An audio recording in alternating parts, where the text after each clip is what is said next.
Wow, hello. This is Teiyu, your emotional support animal striving to become a mental... Wait, no, that's not part of the thing. Hi.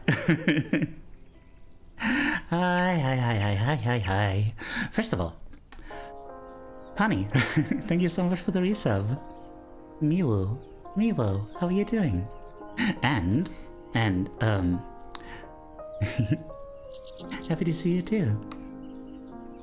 And Mummy Dre, congratulations on being first. Golan, congrats on making me work out. Coretto, hi there. Message, may the flames guide thee. Infinite, hello. K, what up? And Reverie.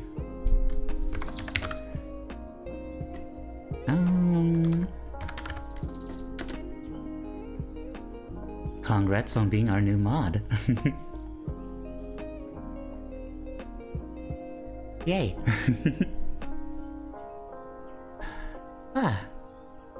Feeling a lot better now? Good. I'm glad to hear that. That really is good, yeah. That probably means it wasn't that bad. Yeah. When an infection subsides that quickly, that's a good sign. Hello? Alright. Yeah. So, restarting the app and seeing if anything changes. I think there should be like a mod button under the chat box now that can let you switch to the mod view. Or maybe it's like in the chat settings, I'm not sure. Recovered from my vertigo and got my IV cannula out. Oh boy. Well, that's, that's great. Man, it still sounds so horrible though. Like, holy crap. I'm just glad you're doing better. So. I am, as ever, very tired. And, yeah. Green sword icon, woo. Is that a sword in your icon, or are you just happy to see me? Anyway. So, yeah. I should strive to be a worthy knight of the round stable. Nice. Still coughing and sneezing now and then. That happens. But, it's gotta get all that gunk out, but if you're already feeling better, I think your body's already won the war. And now it's just like, that one was unexpected. I did a lot great.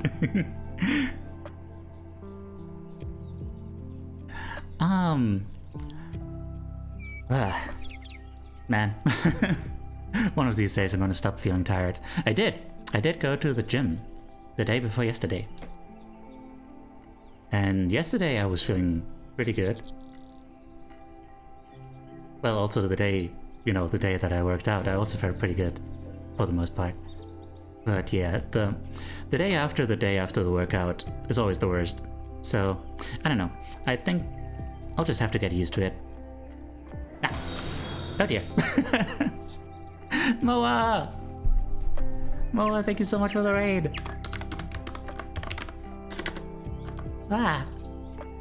Okay, are you ready? Are you ready for it? You all are stinky. Incredible. Can't believe this betrayal. Hi everyone, this is Teiyu, your emotional support animal. I'm striving to become a mental health content creator. And to that end, we're learning about coping skills today. From a book called If You're Freaking Out, Read This. Moa, how was your stream? I was lurking, like, for most of it. I think I was still lurking. Honestly, maybe? I'm not sure. But yeah. How was it? And yeah, thank you so much for the raid. I think I know who to thank for suggesting me. Man. I'm starting to feel guilty for always getting you to rate me. But well, I'm super glad. Made some progress on comm and did some code. And also, everyone, on Thursday, which is to say tomorrow. I think that's tomorrow, right? Because today is Wednesday. Noah is debuting her fan service. Her fan service. What was it called? Intern. Yes. I'm not sure if that's the right thing to call her, but fan service, yeah. You know, this creature. I mean, nothing of the sort. Oh, I'm sorry. I mean, isn't that true though? Like, isn't she there as a service to the fans? Right? Like, technically speaking? I'm just saying.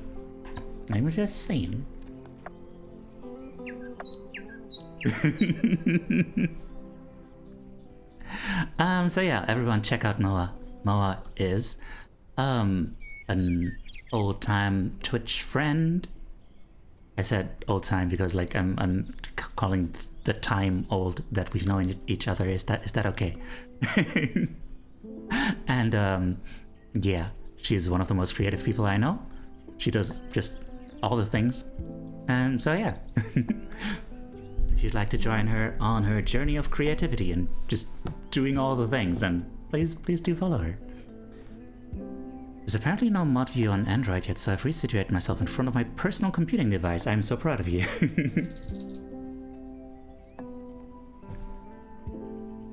Also, thank you. Yay. Yeah. I did so much vocal warm-ups today, and still my throat is doing a thing. I don't know why it does that. Throat, please. Anyway, Heather Crystal, how are you doing? I've been good? Question mark? The throat goat, yes. No, wait, it's the goat throat. It's the goat throat, not the throat goat. Whitehead, good afternoon. May I interest you in learning the dark art of necromancy? I mean, right now we're learning about mental health, but you know, we can, you know, maybe schedule that in later. DB, hi there. No fan service is what you need when the ceiling fan is running backwards and creating a vacuum that needs fixed before it gets sucked into the blade and hi. Necromancy is mental health. I see. Well, okay, specifically we're dealing with this book today called If You're Freaking Out, Read This. But maybe we can, you know, Fischers Fritze fischte frische Fische. Thank you. Maybe after we're done with this one, we can move on to like the Necronomicon or something. And by the way, I missed someone. Lapate, welcome in. And plop 0000. Welcome in. Yeah. Okay. As opposed to necromancy, which is the dark art of reviving dead memes. That one. Necronomicon study stream bug. If that stream ends abruptly for mysterious reasons, you know why.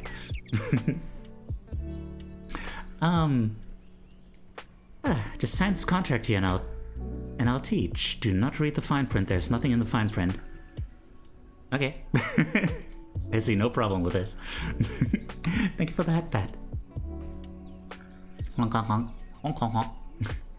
Still want the Necronomicon? Is that a cookbook?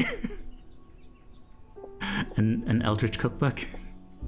Lurking around in the shadows, they care. Okay, you do. Takumi, hi. Thank you for the hydrate. Yeah, I should hydrate more.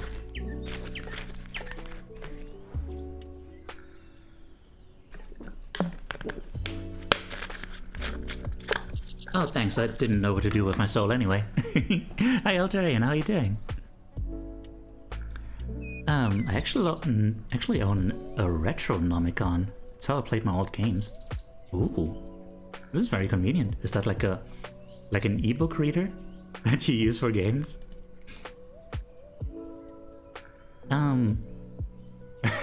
Yeah, please stay away from Golan though.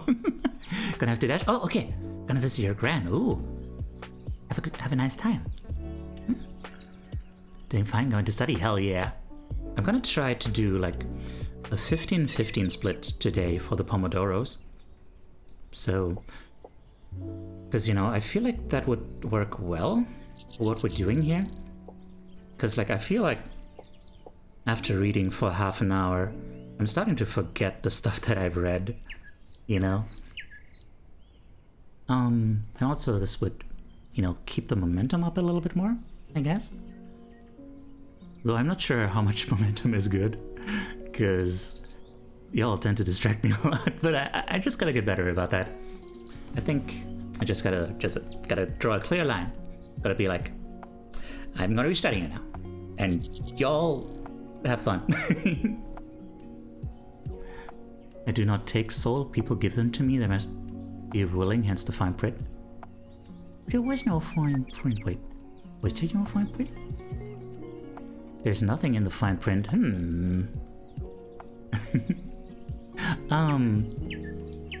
Because I got wandering and lost souls to the other side. I was afraid we were in competition. Ooh. Learning things about Golan here. I thought you were just a soul yourself. I mean, I guess we're all souls. Actually. But I guess... Huh. I guess... Golan is pure. You know, a pure soul. With none of that unnecessary extra. None of those bonus doodads just weighing you down. That's human Golan's job. Oh, I see. Okay. But fine print is just another name for cursive. Ooh. We're learning more and more things today.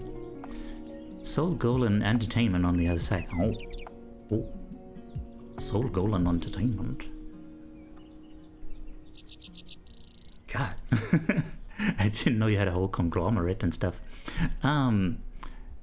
Sekabum, nice to meet you. Please do not look at my cupboard. These are jokes, Goober, I know.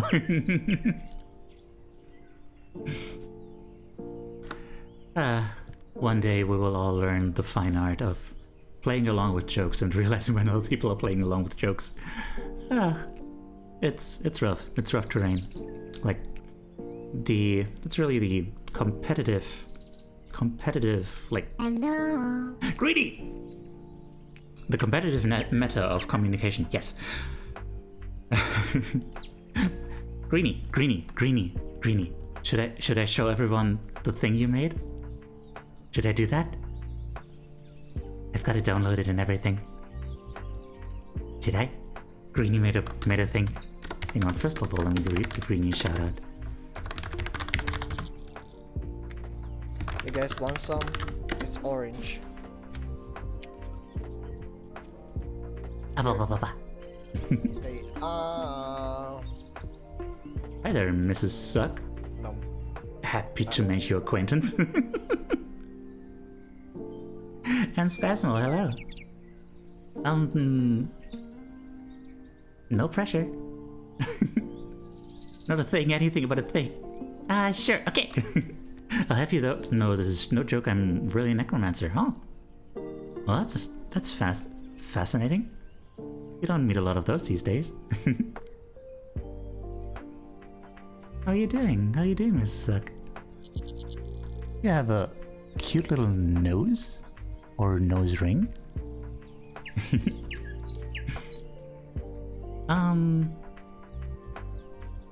Yeah, okay.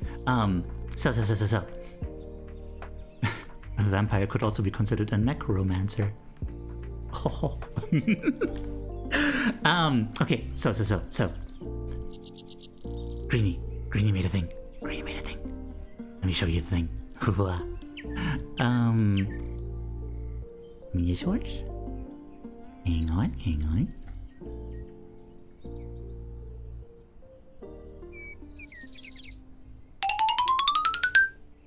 You guys can't hear the thing? Why can you not hear the thing? Hi there, thank you for the follow, Mrs. Suck. Hello, hello. I dropped you a follow as well.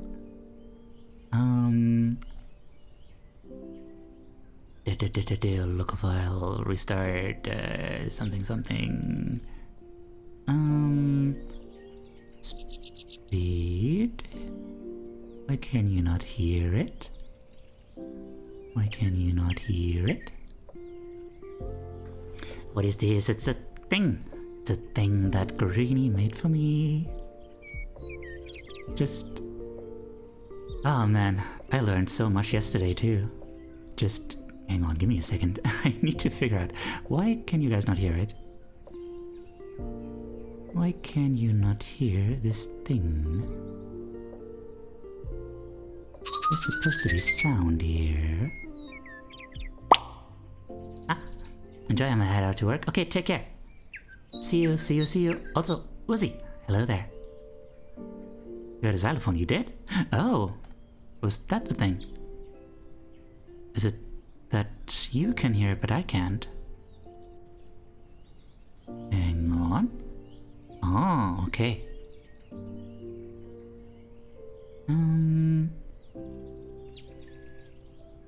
Okay, wait.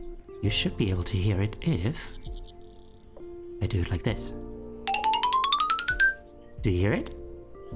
Did you hear it? And only once? Teiyu, did you hear the news? What news? The news that you can use a with Amazon Prime account.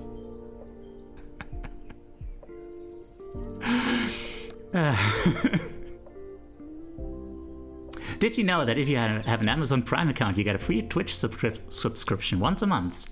Once a month. That's right. Consider using your free subscription right here to support Teiyu the Goat VT. Thank you, Z. You're such a sweetheart. Okay. Now. I've gotta turn up. Let's go.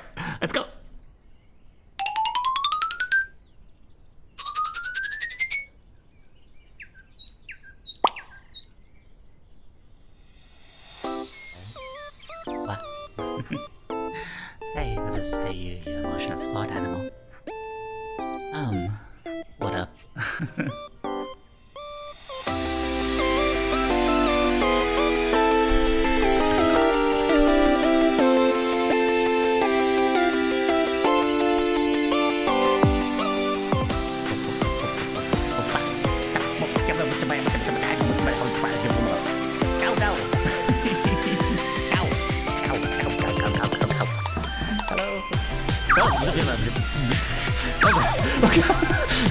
Wait, no.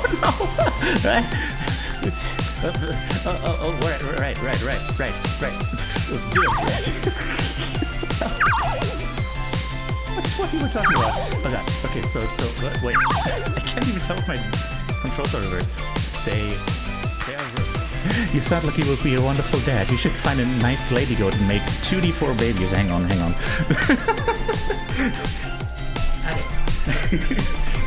2D4 babies, let's go. Ah, that's one? Okay, come on, let's go. Another one! Ah! Okay, two babies. Come here. Come over here. You're safe. It's all good. Everything is okay. You're okay too. It's over now. Who's a good boy? Who's a good boy? And who's a good boy?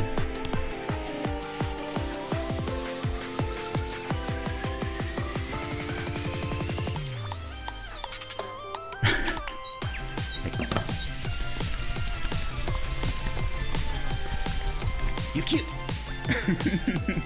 You!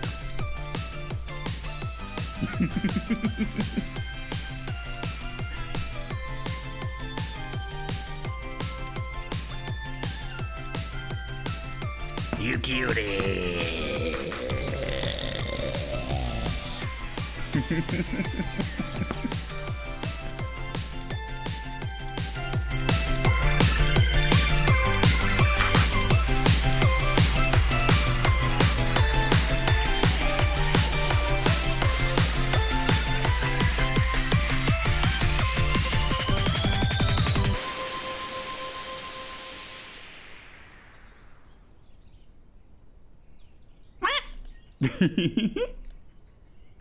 Ah, it's just it's so it's like yeah, you know, just to imagine that, like, you know, I didn't pay Greeny for this. Greeny was just like, you know what, I'm gonna be making this whole ass clip show. Music during the trailer drowns out your voice in the clips. Have you but like just the fact that, like, he just did this just because, like, I mean something to you. It's like, what the hell? I couldn't even process that yet, like yesterday or the day before, you know, when I saw like a little teaser for it. I was just like, oh man, that is amazing. I don't know. Oh dear, you're doing this for me. Like, why? Oh dear, well, you know, well, if you want to do this for me, I don't know, maybe I would do some things differently, and, you know, because, like, if you want to make me happy, then it's like, you know, then, well, I could use this as a channel trainer, but then I would do things differently. And and Greeny was just like, no, I'm doing this for fun, you know. And I was like you're just doing this for fun. And, like, you know, like the fact that he was doing it for himself was actually amazing. Like, it actually makes me feel better than the fact that if he had been just doing it as a favor for me, because it means, like, I just am meaningful to someone, right? Like, what a crazy concept. Like, Greeny it's just so meaningful to Greeny. He just had to express it. It's just, I'm sorry for putting you so on the spot like this, Greeny. It's just, God, that is still such a, that is still blowing my mind. Like, I always had this really weird idea in my mind of, like, how interpersonal relationships work, because I was just never very good at them. And I'm starting to reconsider some stuff, because, yeah, I was misguided. And thank you for the hydrate and posture check and stretch and everything.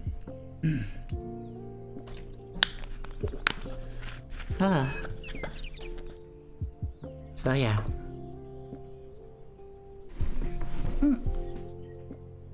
And I'm gonna I wanna commission someone to make, like, a trailer,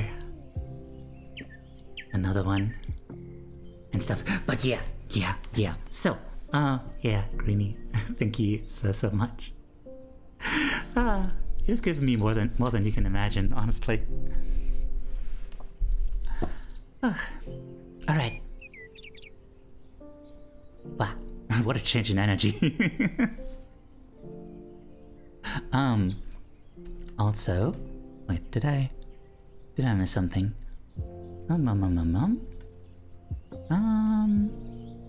Not much. Okay, good.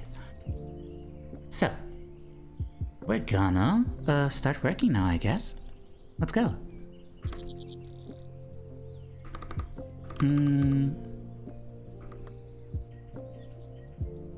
We need a timer.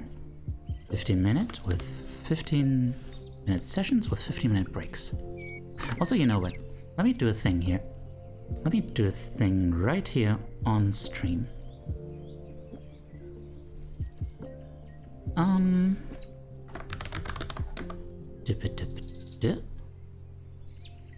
Okay.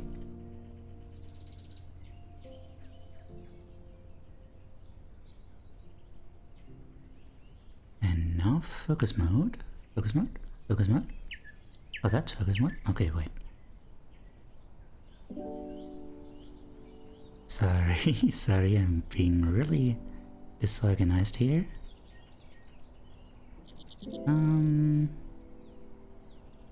Where the heck is that text source that I'm looking for? Ari? Ari? Oh, there it is. Look at me, just not naming my sources. Jeez. Okay. Hi Jan, how you doing? Man. Maybe tonight we can manage to watch another episode of One Piece live action. I really want to keep watching that. Hang on. Doing some housekeeping here. Because, I don't know, what better time to do it than right on stream, wasting all y'all's time. Alright. Teiyu the pirate stealing knowledge from the book. It's not stealing, it's sharing. The book doesn't lose the knowledge. Can you imagine if reading a book just absorbed the text from the pages? Just like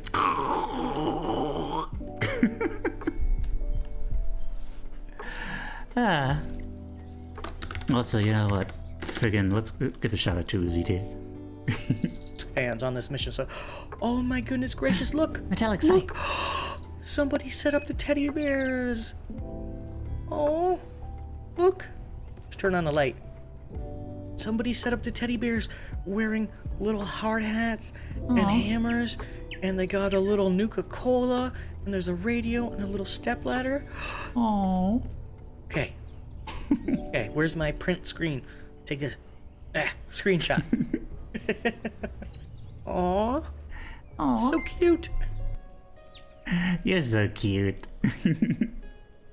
Uzi is just the most wholesome person, you know, except for like all the dirty jokes. But you know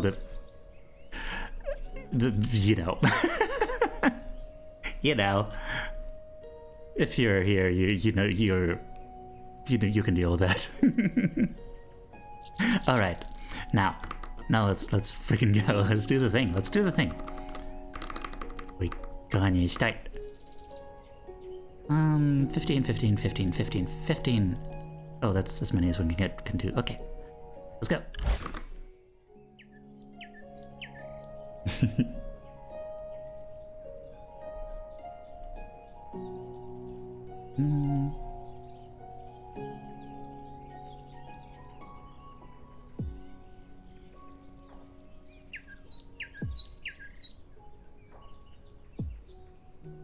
Also, I'm gonna have to get a different... good night, Connie. Thank you for dropping by. And thank you again for the resub. I really appreciate your support. And I hope you have nice dreams.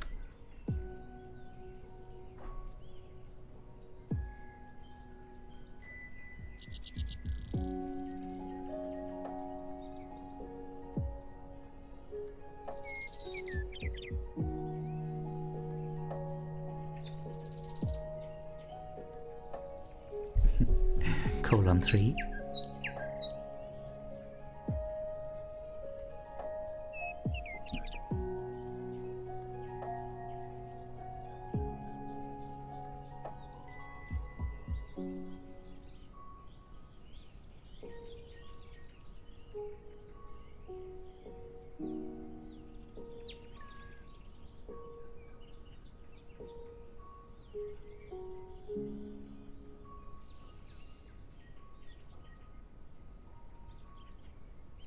All right. Gotta put a warning in the title.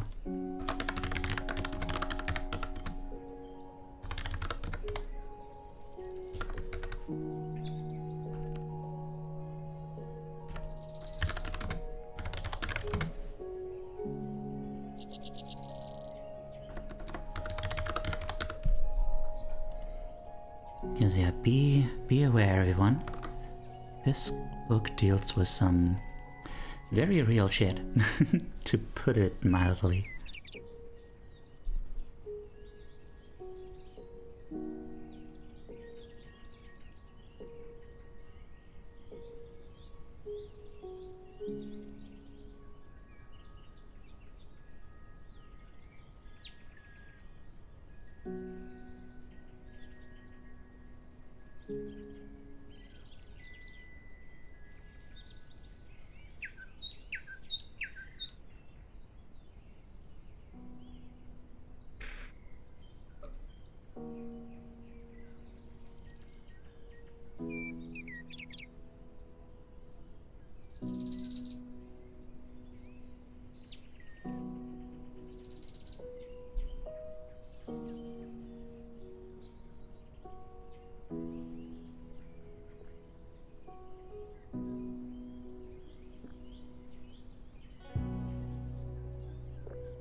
Oh, wait.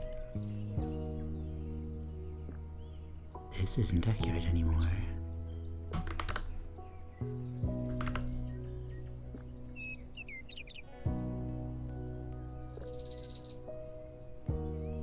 I really need a better layout for this stuff.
Yeah, of course, Greenie.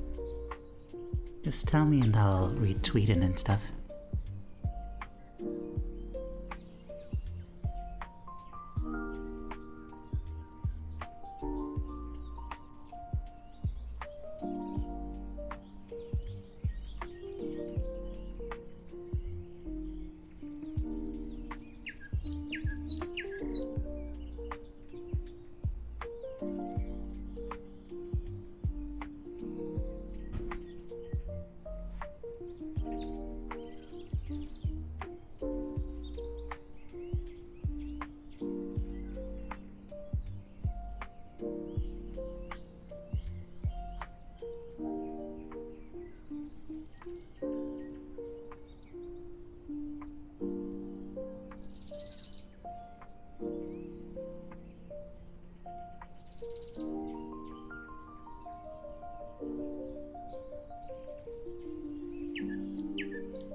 Oh well.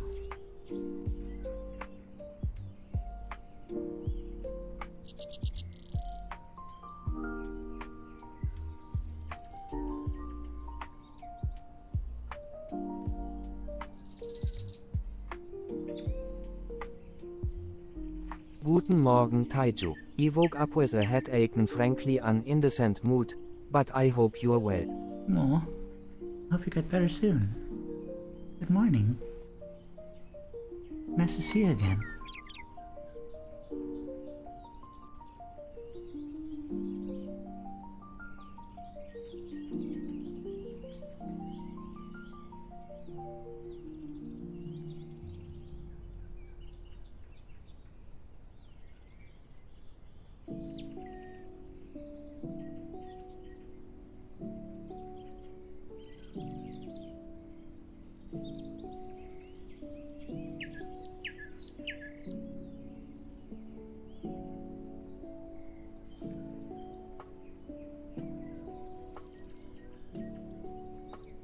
Take care. Thank you.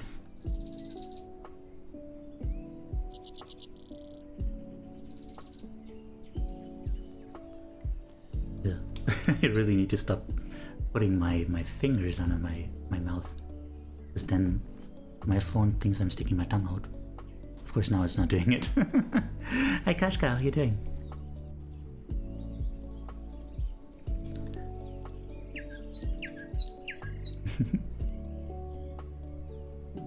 Hugs. Oh, I hope you get unstressed soon. Anything we can do to help you?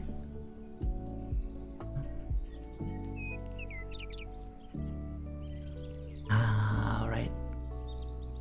It's gonna be okay. I believe.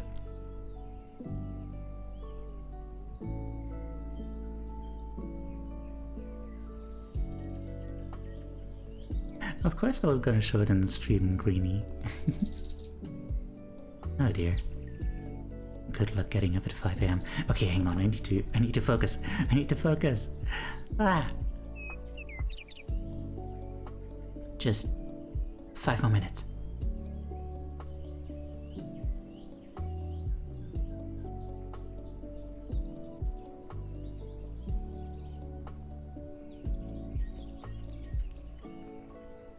Bye.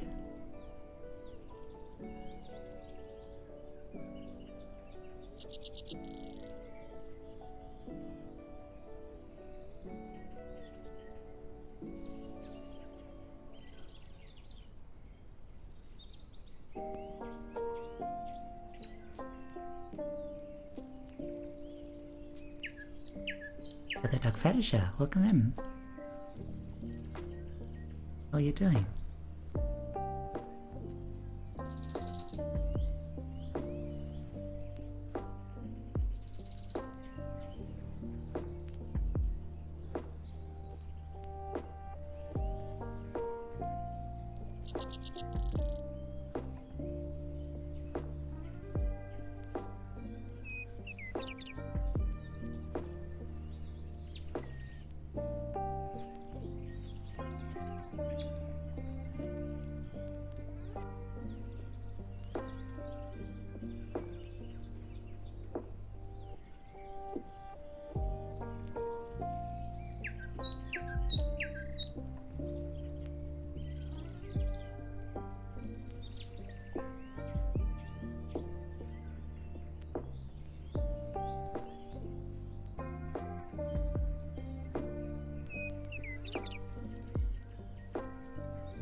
Hi there, Fran.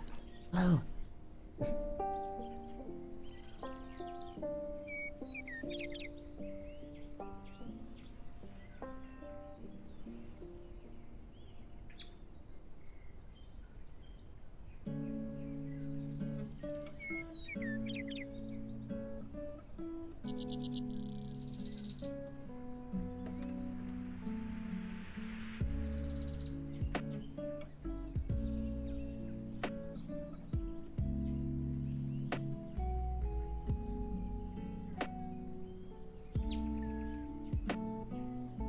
You can click on stream? What does that mean?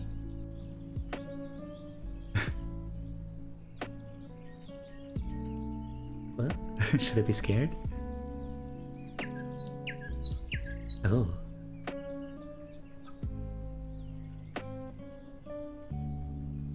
Hang on, 2 more minutes, 2 more minutes.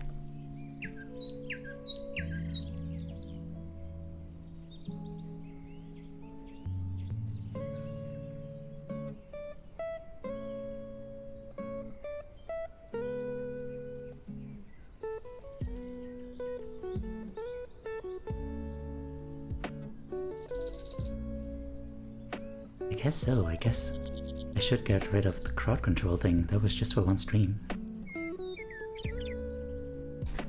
Hang on.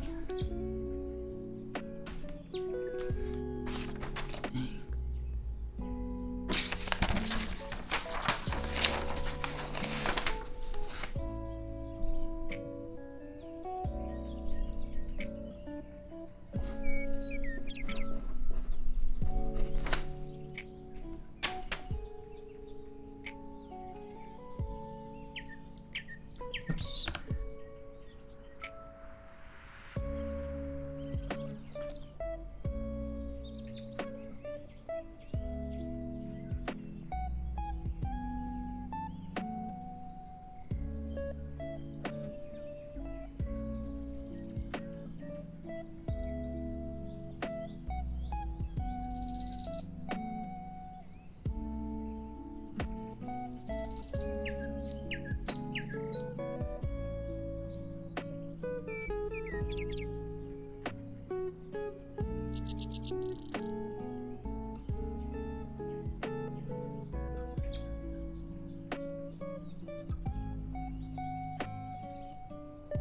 Ooh.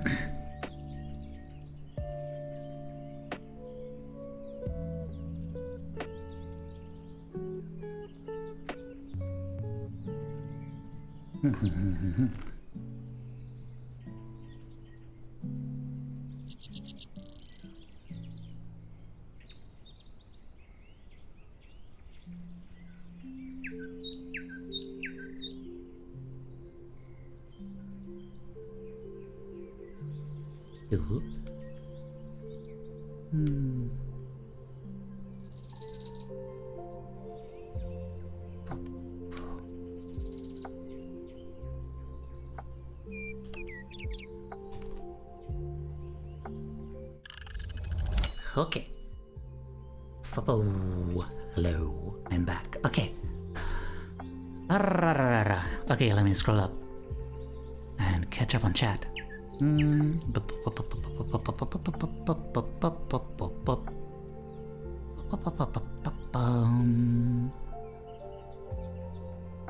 Okay. Everywhere at the end of time. I did not. Finally found a good enough explanation video to come back from that rabbit hole. Okay. Can I just watch that one? I don't think I have the time for the whole thing. Hello friend. Crowd control, yeah, gotta get rid of that.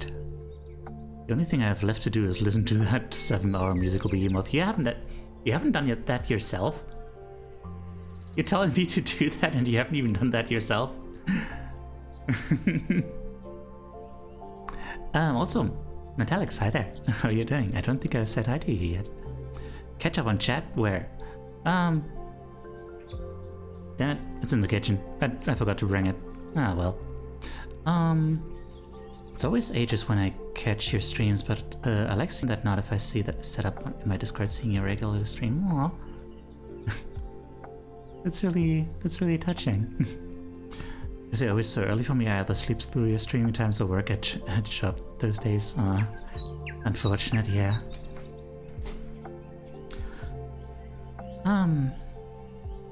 But yeah, unfortunately I can't really afford to do it later. You know, gotta strike a balance between, you know, regular human hours and degen hours and stuff. Yeah. Okay. So, the first chapter I got through here. Gotta be healthy for day. The first one is called Mind Reading. Only seems easier than communication. What is a degen hour? Isn't that what they call, like, you know, being up in the middle of the night? Because you're like a nerd who is like separate from society and doesn't have to get up in the morning or something, or even if you do have to get up in the morning, you're still stuck doing internet stuff, something like that. I don't know.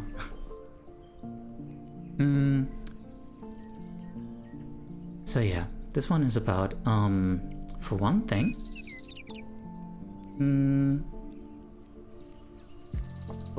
it's about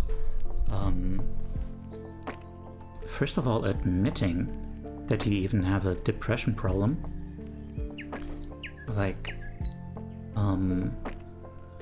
she speaks of how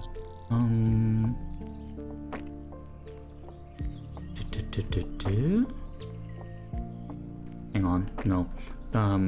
Let's get to the other thing first. I thought people said that for when they look at porn. Do they? I don't know. Hang on. Little study detour. Degen hours meaning. Yeah. The most upvoted one on Urban Dictionary. Yeah, no. Honestly, it's the only one. Yeah, no. Has nothing to do with porn, according to Urban Dictionary. Just about irregular sleeping schedule and being consistently awake during the early hours of the morning. Oh yeah. Okie dokie. Okay, so first of all, let's get to the whole mind reading part.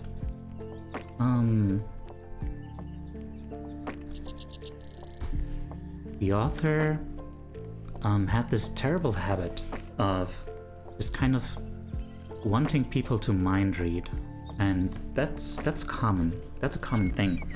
That, you know, even people who aren't struggling with depression just kind of, you know, want their partner to read their minds, like, you know, they're asking for them to, they're basically expecting them to act on desires that they have, that they've never actually expressed. And I think what's at the bottom of that, like that's not in the text, that's just me, that's just my take on it, is that like, well, honestly, I'm not sure. It's just reminding me of like low self-esteem. When you have a low self-esteem, it can be tempting to just kind of get into these habits, these patterns that reinforce that existing view of yourself. Like, even when your view of yourself is thank you for the love. Even when your view of yourself is something that is harmful and sad to you, it's still it can still be like less stressful for you to hang on to that, if it's like, as long as it grants you like some sort of stability. Like, even if what you're calling into question is like your own worthlessness, you know, or something like that, then it's like, you know, that's still stress and something that the mind tends to want to avoid. And so just kind of having these little mind tricks going on, where you're like, oh yeah, if they truly love me, they'll bring me like a bouquet of flowers now. And then, The German you know, they don't bring text-to-speech it. bot wants you to fulfill its desires and understand it, without explaining what it wants in life with you. Right? That's the kind of person that is. And yeah, so you kind of, that's kind of a pattern that exists to uphold that that status quo, that you're giving this ultimatum basically to yourself, and you're like, see, called it. They don't actually love me because I'm unlovable. Well, sucks to be me, I guess. I'm such a sad existence. Dear. You know, that kind of thing. Although, you know, there's probably more to it. Like, it's like also something that you actually like need to learn to cognitively realize that other people don't already know what's going on in your head. Like, very young children, like, they don't understand that kind of concept. TTS is short for think, don't speak. A rarely acknowledged fun fact, Teiyu. Don't speak. And then. Wait, where was I?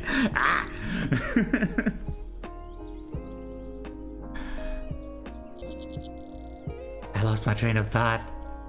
Damn it.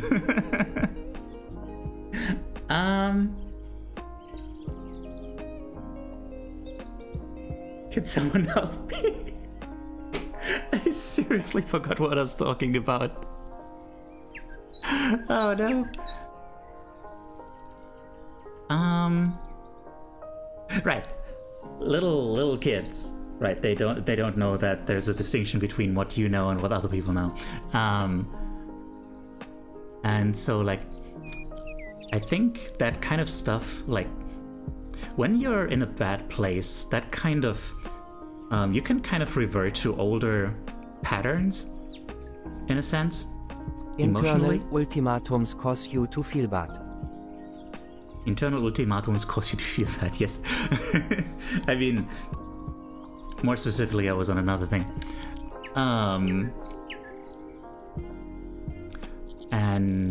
Yeah, like for example, one time I was sick and so tired that I was walking by the gym where I go to work out, and I saw people working out, and I was like, how can people be working out when I'm sick? But, you know, I just had this brief moment of like thinking that me being sick is like a universal fact, you know? Because your brain still has these old patterns that are like not based on the reality that you learned. They're just based on, you know, being an animal, basically. So. Ugh. Okay, so next. So yeah. Yeah, people would ask her like, how are you? And her response would be like, oh, I'm great, yeah, everything's good. And like internally she would be like, I'm gonna kill myself. And then she would, you know, and then she would be like, oh, if they don't realize that I'm lying, then they obviously don't care about me. I wish I could go to the gym, but it's too expensive and too far away to do regularly. Yeah, that's unfortunate. It really does help a lot. I hope you can find some other way. Like, there's a lot of alternatives to going to the gym. It's just, you know, there's always going to be some ups and downs, upsides and downsides.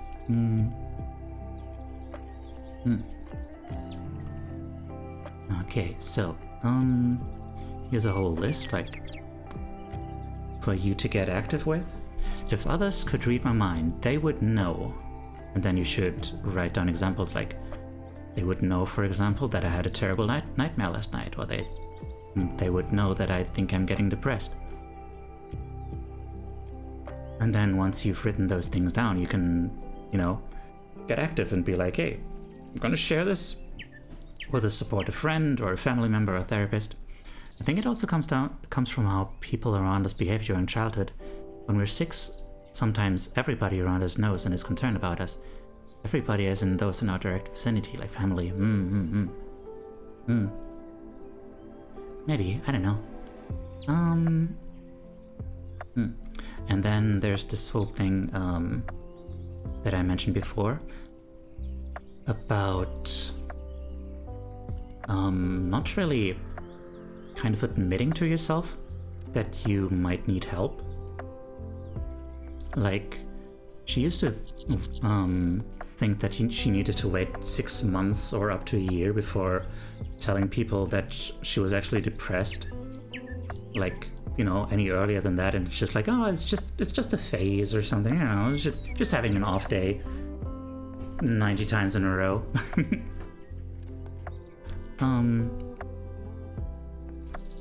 And yeah, even if it is just a momentary thing, even if it is just like for an hour or something when you're just feeling like shit, you can let people know. It's totally fine. The only one who can do anything about it is for you to get active and tell people about it. Even though that can be very scary.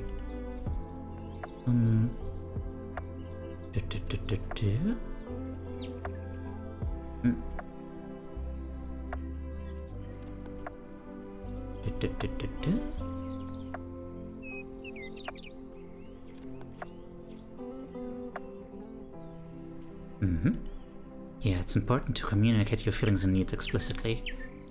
Implying or hinting at what you need won't be effective for very long because things are bound to get mixed up. Communication can be difficult and things can get messy. At least if it's all out there, it's out of you, and if you need help, you can get it, whatever that looks like for you to be healthy. Hi there, Zavi, how are you doing? Thank you for the hydrate. I'm sounding pretty dry, am I not?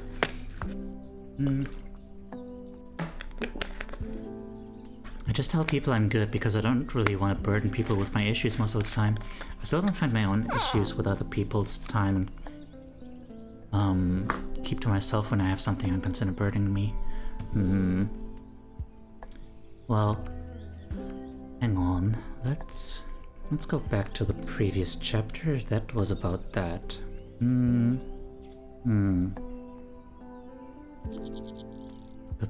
Was there something there? Connecting with others can really help? Yeah, it's just about... It's just about making sure that the person you're talking to is in the right headspace right now. Okay, hang on. I'm gonna need to pause that timer. Because of course, it's taking a lot longer than I thought.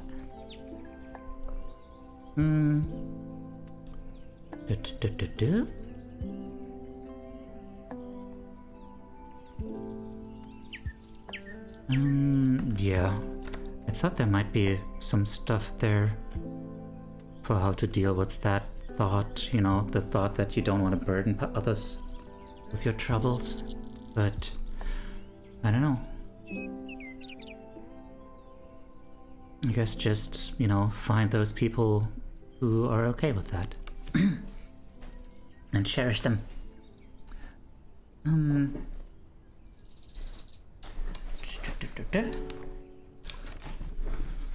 Okay, yeah, so on to the next one. So this one is about forgive yourself, admit mistakes. So, you know, sometimes we do shitty things, and when you do shitty things, it's easy to fall into self-loathing. Hang on, I just had a thought. Sometimes we do shitty things. Damn it! My brain is really all over the place today. I just had it. You're a goat, yes, where are horns? They're on the back of my head. You can barely see them because of the lighting. The rounded thing. They're very round. They're just little nubs.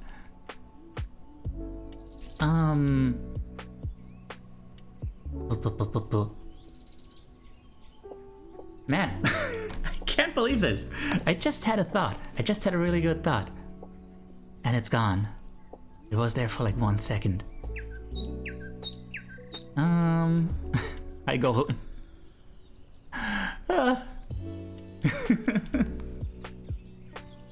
I'll do the workout in the focus thing.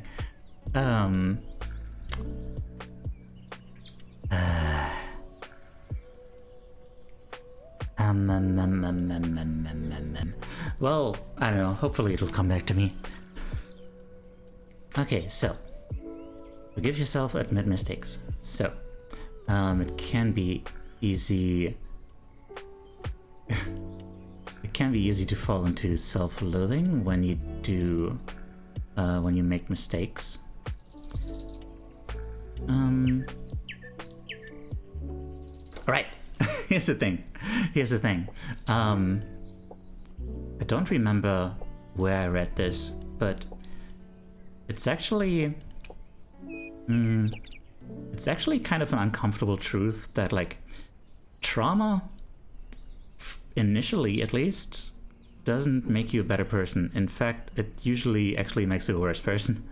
And that is so unfair, but, you know, that's just one of those things you have to forgive yourself for, because, like, you know, that's just how it works, you know. For the first, you know, being a good person requires a lot of strength, you know, and suffering, hurt, pain, and emotional injury, also called trauma, that stuff drains you, you know, and puts you on the defensive. And, you know, it's hard to be a hero when you're in that kind of state. Of course, a lot of people, you know, a certain amount of hurt is kind of a prerequisite to really develop like the ability to empathize with other people. But that's, you know, that's something you have to work on to really develop the sense of empathy. And yeah, so it's what you do with the trauma that defines who you are, not just the trauma itself. And that's, you know, I'm just saying that because, you know, it's normal. It's normal. Like, you're gonna make mistakes. Like, you got hurt and you developed some unhealthy coping mechanisms. You have maybe little energy to give to others, etc. And that's totally normal, and it's fine, you know. It's all about, like, are you trying to be your best self? Are you trying to be a good person? Do you genuinely look at yourself and try to figure out how you can be better? And if you do that, then you are. Then no one can ask anything more of you. No one can ask anything more of you than your best. As long as you're doing your best, that's all right. That's how I deal with this stuff. That's been a thing I've recently stumbled across when I read somewhere that the beautiful sentence that went something like, "Suffering in itself doesn't make you stronger, it just makes you suffer." And I wish proverbs that would indicate the contrary didn't exist. Yeah.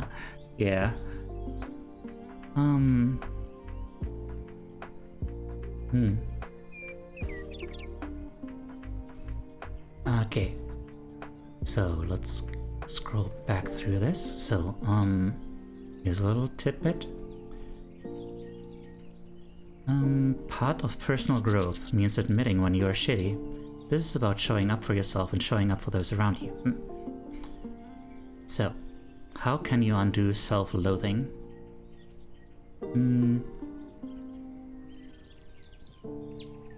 Quoting again, for me, I first work on getting to a place of peace with myself, and then I take a step back to acknowledge what I can with the person whom I'm struggling with.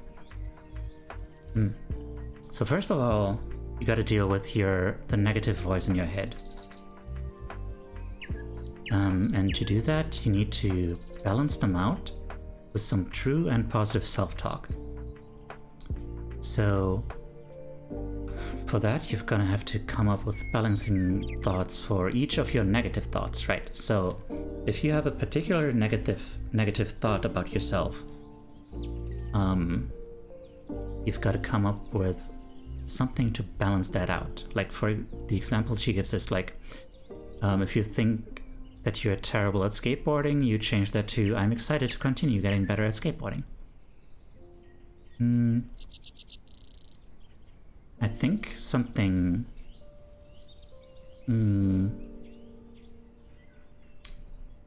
Oop, I lost the thought again. Damn it. Thanks for the stretch, Shy the Moon. How are you doing?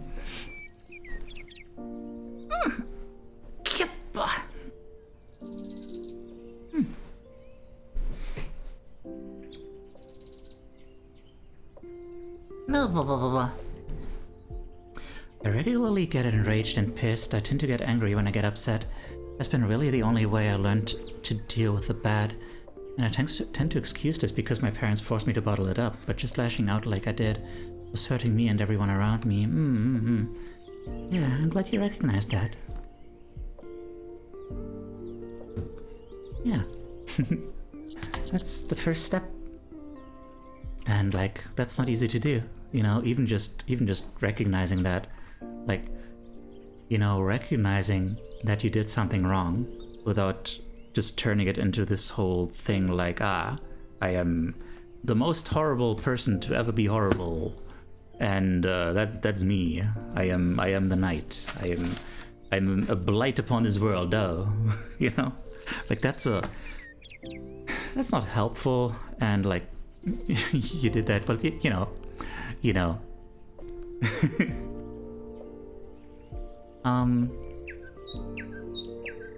I guess once you did that, then that's another thing you can work on, you know? But, you know.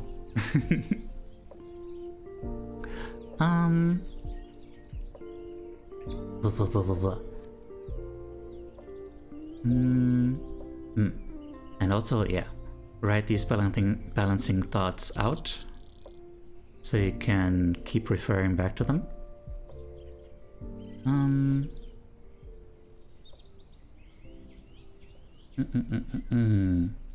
Here's some more examples.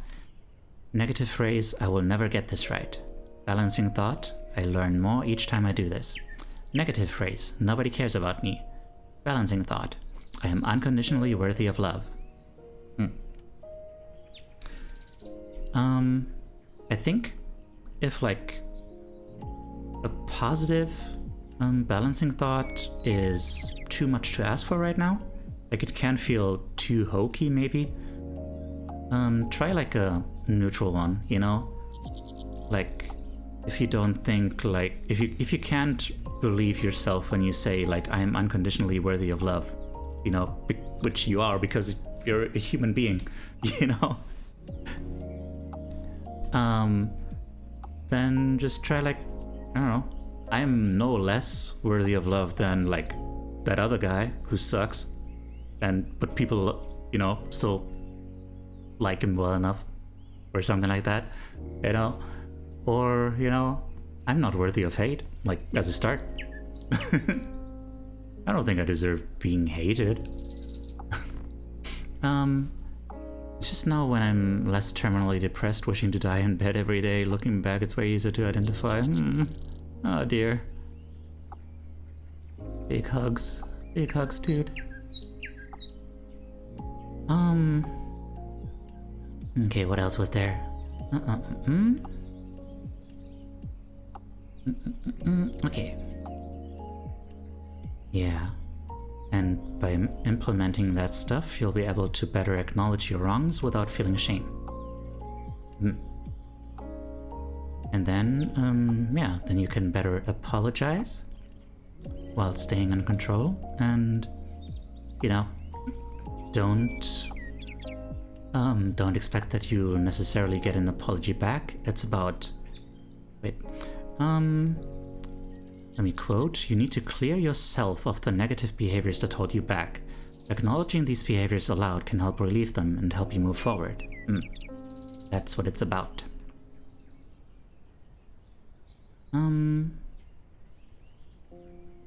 Oh wait, I'm gonna read this out too. Our negative actions frequently have consequences that impact others, and we feel better in the long run when we take responsibility for them. Negative consequences for unproductive behaviors are usually a result of avoidance, not evidence of worthlessness. Thanks for the affection. And here's more worksheet stuff. Take responsibility. Who do you need to apologize to? What happened? What unproductive behaviors did you act on? Like impulsivity, anger, verbal abuse, manipulation, etc. What is something different you could do in future situations? And here's like a little, like figuring out like how to formulate the apology, I guess? What are you apologizing for? Be specific. What lessons are you looking for? What can you see here? Is this part of a pattern? What positive behavior will you practice intentionally? Okay, no, that was a different worksheet actually. Trying new stuff. Communicate, collaborate, heal, and learn. Why would a new behavior be helpful? What would your life look like if you let go of old patterns? Who offers valuable guidance? Try new stuff. Fill in the blanks. When I experience trigger, I will. New and realistic and fulfilling behavior. Okay, so by the way, I'm gonna put all this stuff eventually in terms of notes. Like obviously not the whole thing, but I'm gonna put some notes on all this stuff in the thing on the Discord. So yeah, eventually I am behind on all that stuff. How tall is the Teiyu again? 172 centimeters. And no, I will never remember how much that is in feetsies. Like 5'4" or something. I don't know.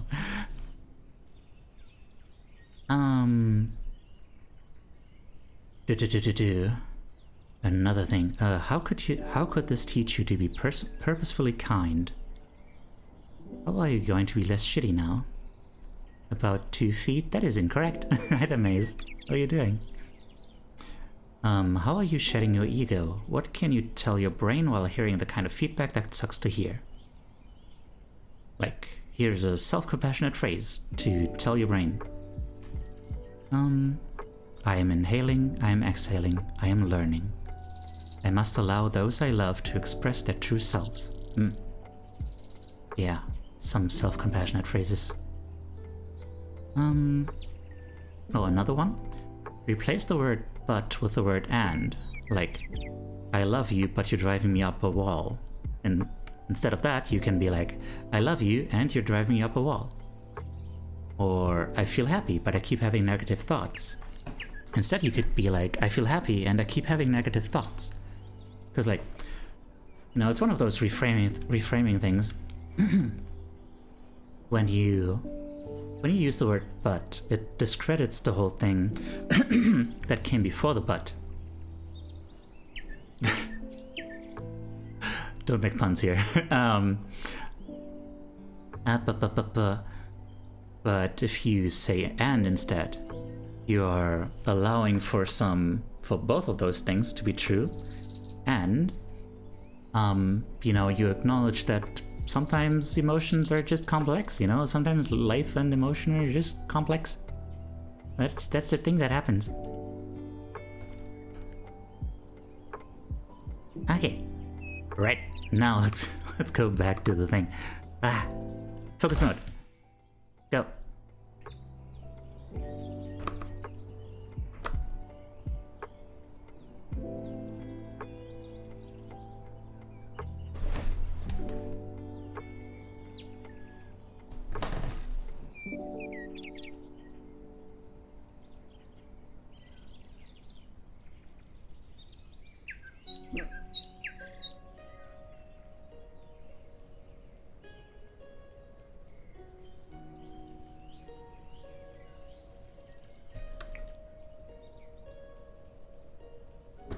Alright, I have to do some sit-ups.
No worries.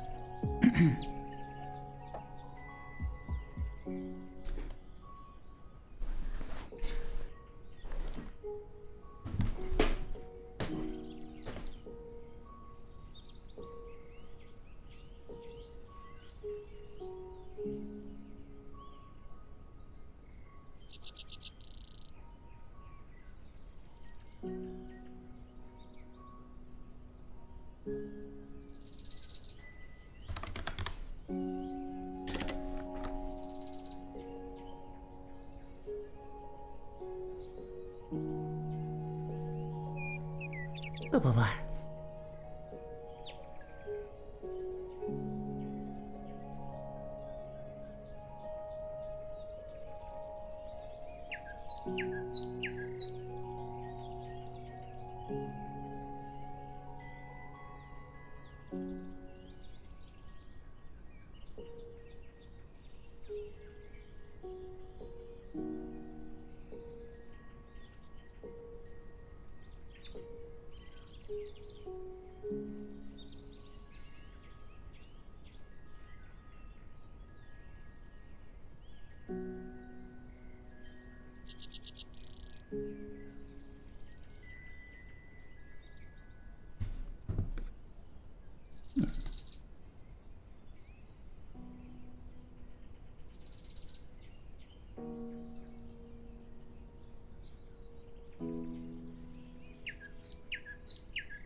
Well, you're not that much taller than me.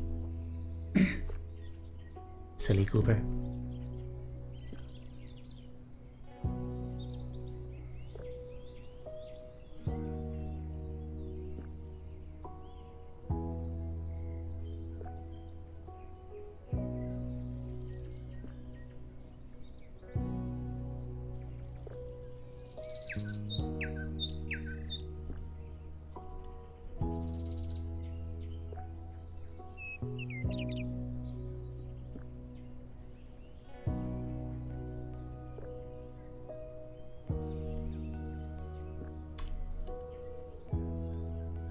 Dang it.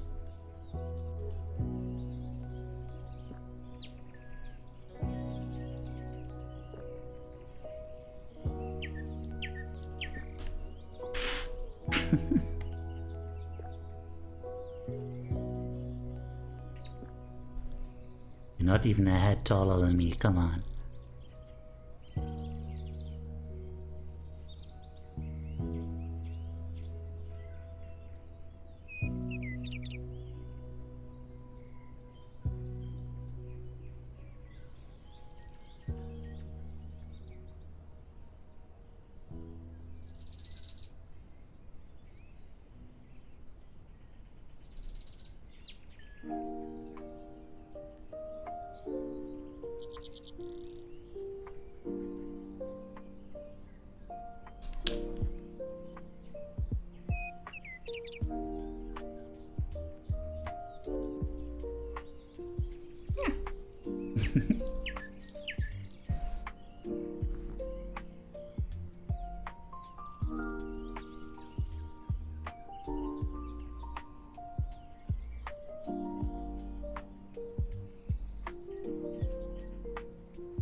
Dania Boucher?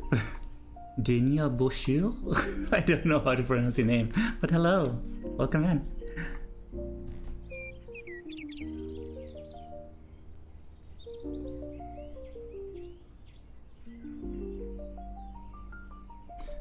Being on hooves effectively makes you always on tippy toes. I got that advantage on you. Got hooves too. Welcome back.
He's cute.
Got a lore video redeem. Gonna have to do that, after the focus mode? Or before? I don't... I never considered that, actually. Huh.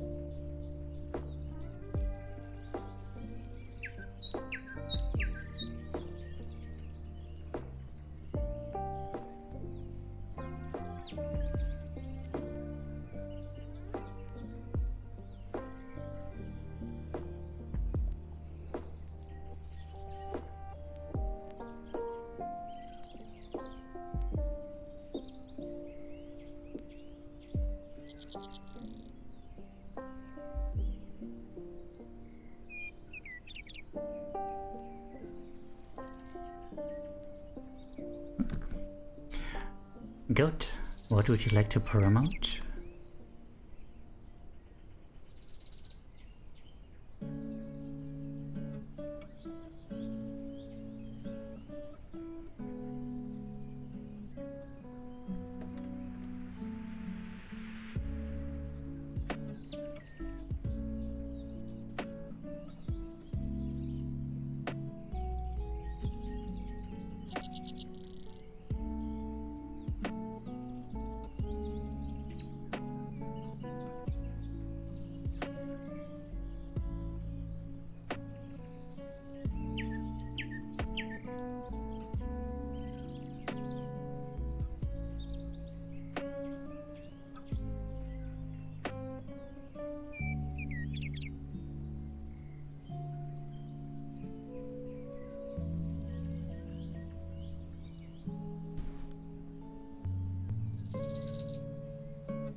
I'm playing Half-Life for the first time ever, and I'm trying to use it to get back into weekly streaming.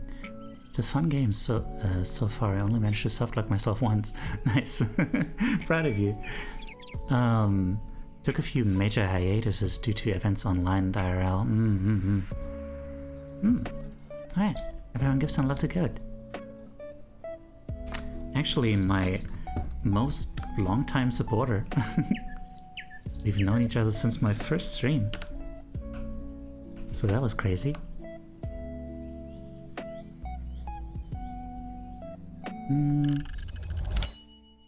Okay. So...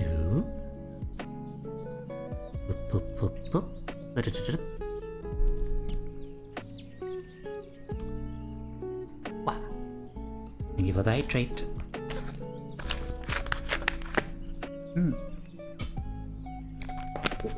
It was a short hike.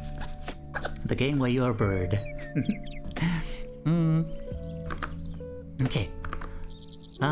First of all, lore video was redeemed, so I guess we're doing that.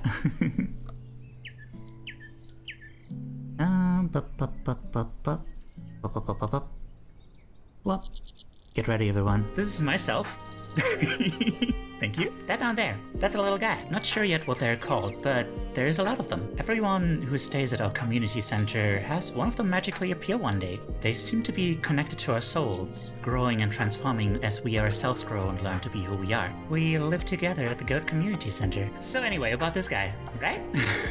Age, weight, sex, no. My species is a VTuber. Consider what a VTuber is. A VTuber is a person's expression of what they want to be and what they want to be perceived as.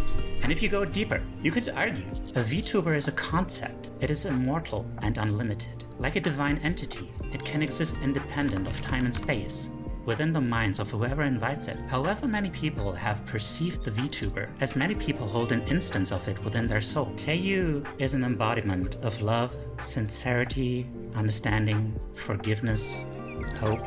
Qualities that I'd always cherished in myself, and which I was afraid I'd lost years ago as a result of my heart hardening. Teiyu is also just an ordinary human man. As much as I want to be like Teiyu, I will always be limited by being human. I'm only one person whose heart is limited in size. I wish I could be there for everyone in the world and to make them feel heard and seen and understood.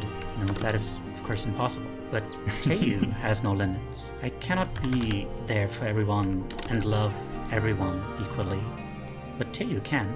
My mission is to provide scientifically backed, but intuitively presented mental health resources to people like me, who spend all day absorbing streams for parasocial company and could use a little push in the right direction. And to provide a healthy form of parasocial company to people like me who seek out mental health resources but then give up on it because they feel like they're alone and there's no point. Gifyan! Thank you so much! Last chance, really. Is today the last chance for like big savings on gift subs? Is that what it is? I didn't realize. Ababa. Yep. Oh dear. Okay, everyone, get on it, please. Yeah, that was from my presentation on during my debut. Yeah. Ah. Thank you. Thank you. I really appreciate that. You sweetheart. I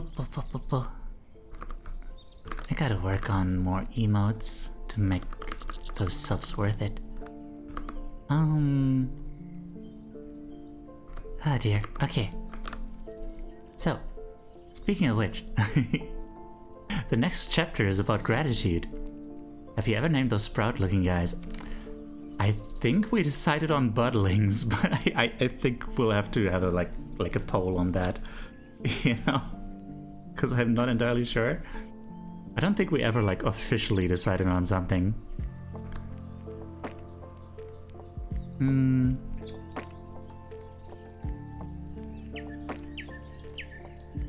Okay, yeah. Next thing, gratitude. Say thank you. Yeah, when you're feeling down, it can be easy to lose track of feelings of gratitude.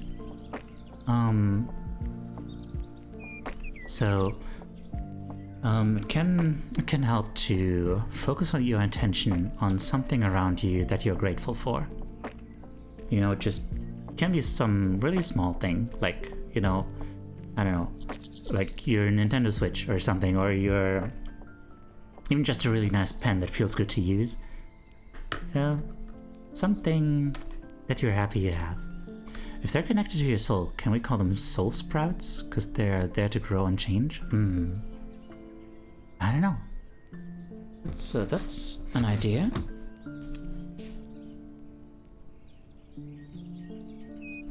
Soul sprouts. Buddlings. No, with a D.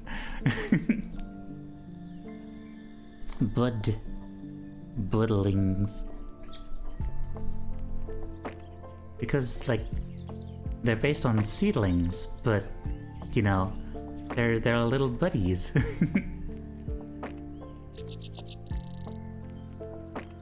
Alright everyone, last minute to get a chance to join in on that hype train.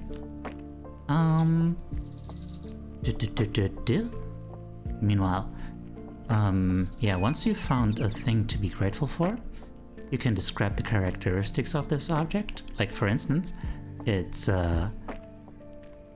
green. It's a green bar at the top of the screen. You know, give it colors, texture, smell, weight, size, etc. And wait, with each category, release I tension. just popped a baby tomato in my mouth and it's inside it sprayed into my throat and into the wrong pub. Thank you for coming to my TED Talk, Teiyu. Noted. Hi there, Snowhive. And hi, Alpha, how are you doing? Welcome in, welcome in.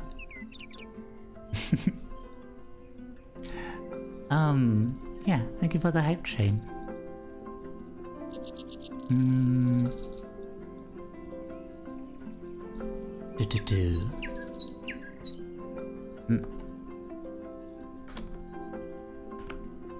There's also a little sketch on there. There's so much to be grateful for. I feel kind of grateful. I'm still pissed though. You can feel both. I did not expect to come in and immediately listen to the first person account of someone being deep-throated by a tomato. A tomato.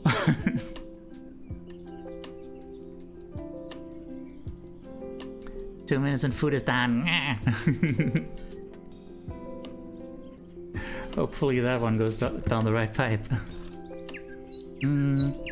Alright. Next exercise, a gratitude list, or multiple. Hang on. Oh wow, we're only at 4. Oh, we only at level. Oh, we only at the 4th chapter. Tomato, but be wary of ranged battle. Indeed.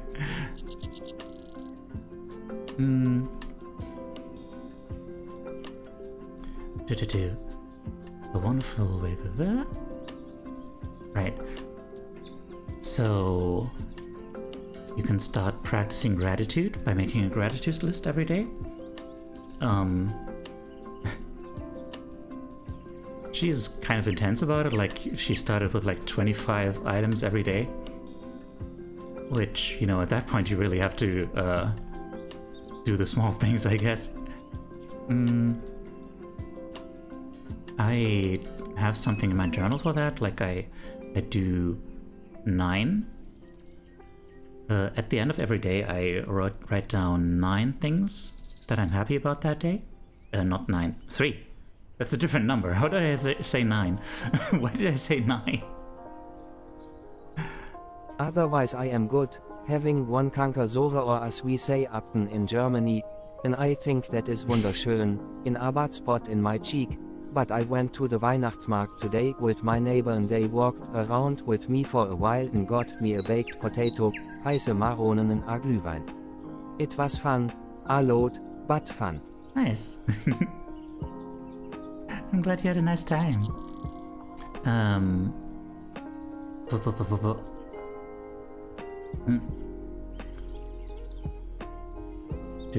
Yeah, it doesn't need to be anything profound.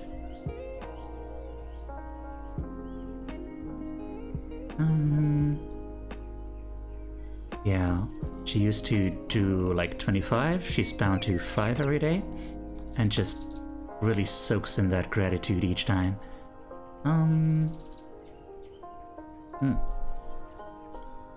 Yeah, they're great to implement in your daily life, and then when shit gets really gets you down, you can keep practicing them.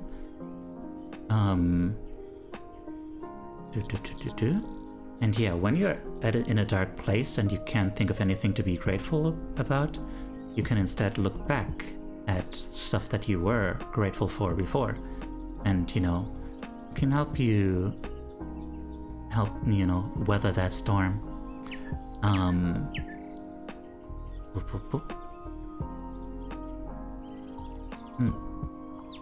if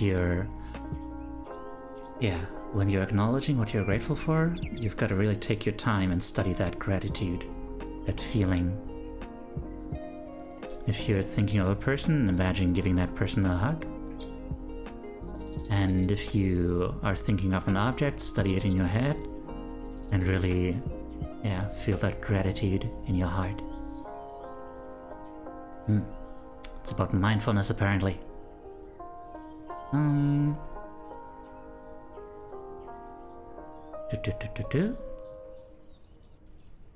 Imagine it vividly in your mind, if you're capable. If you have aphantasia, don't.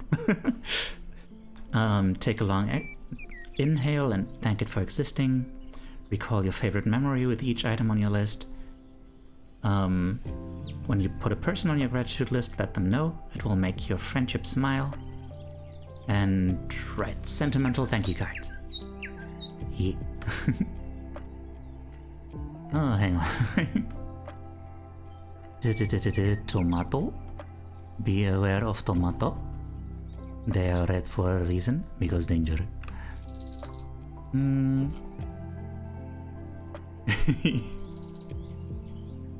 It does make your toenails curl upwards. Yeah.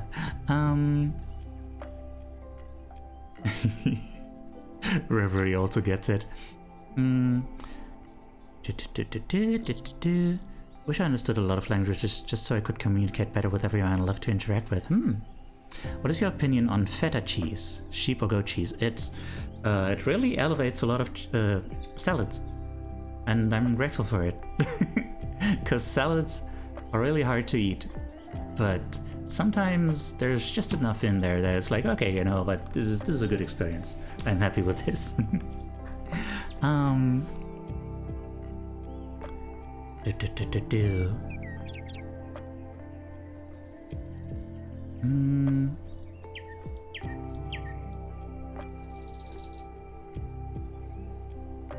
God. Hang on, sorry, I just had a bit of a brain blast there. Just a little moment of being really sad. Just okay.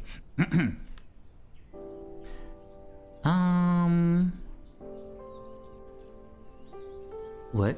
Oh, finding the right cheese for your salad is a fantasy of a lot of people. Sure. I need Italian dressing to eat salad most of the time. I love my salad stacked high. Okay. Yes. Bring your gratitude to life by taking a pause and diving into the details of the way your heart feels when you think lovingly of someone.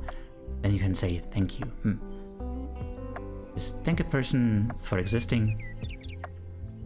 if you feel like they make your life better.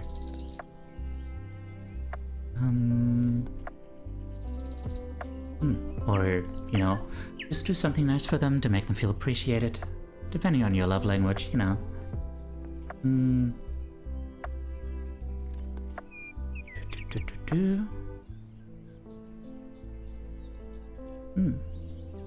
Yeah, it's one of those things that I really like to do. Like when someone makes me happy, I just want to let them know.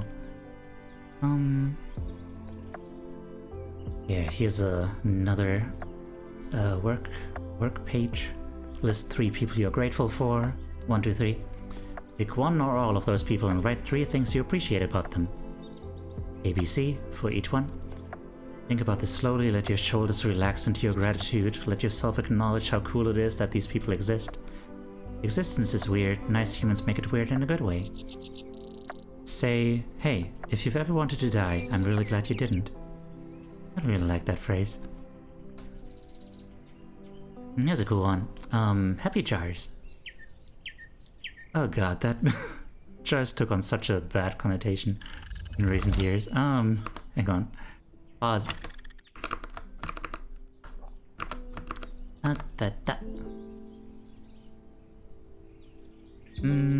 Yeah, it's a yearly thing for the author. You just take a jar and, you know, a bunch of pieces of paper, and you know, every day you pick something that made you happy, and then you know, just one thing. If you have trouble thinking of a thing that made you happy, you just, you know, you stick with something like I inhaled oxygen successfully. And then, you know, on really great days you really get to yeah, wait. Then yeah. I inhaled oxygen, then try to take a deep breath and just connect to the present for just a moment, even if it's difficult. And don't. And yeah, on really good days, you might have a hard time like focusing on one thing in particular. And then yeah. On those days, you can really just take your time to soak it all in, let it all go through your mind, and yeah, and enjoy that. And then, you know, over the years, you get a really nice collection of jars and just reach in there and pull something out and be like, ah, yes, those were the days where I inhaled oxygen and, you know, other exciting stuff. And yeah, a cool thing is if you're making a point of noting something good that happens every day, you might find yourself during the middle of the day just thinking like, oh yeah, I'm gonna need to look for stuff that I can put on the note and stuff. And then, you know, when you actively look for good stuff, you know, you see a lot more good stuff. Yeah. I once gifted my boyfriend a little glass jar, a jam jar of the jam that is called Glück, look in German, and the version passiert, jam without cherry bits, so it's in a jar called Glück passiert, aka look happens, and I had put a ton of notes in there with little things that I love about him. That is so cute. That is so cute. Aww. Thank you for sharing that. Even if it was with the German TDS. Okay, wait, what were you all up to? What is going on here? If I have a salad that I want to upgrade with some cheese, take the salad, throw it in a bin, put the cheese and extra on top of a pizza and enjoy that. Well then. Made a rote beete feta salad last week. It was a really good recipe. Give me a mail, put it in Teiju's wonderful this way. Okay. I won't disagree. salad, a bunch of yum leaves stacked on a plate with Italian dressing. I gotta draw my head before you. If you make a salad, you have to microwave it before you eat it. Is that so? To sanitize it? I'm so glad we continued after you take a try. Yes.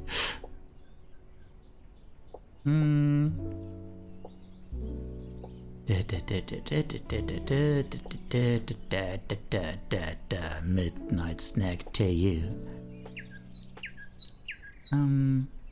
Might one day make a second jar for cookie because so far only master has one. Watching Pomodoro sauce recipe by Marco Pierre White. Look over to you doing Pomodoro studying how these related. I don't know.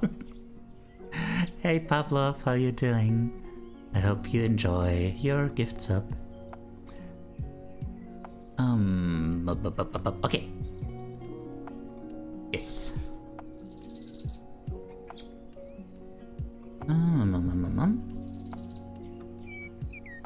Yeah, here's another work page. Find an empty jar, put the date on a small piece of paper, right?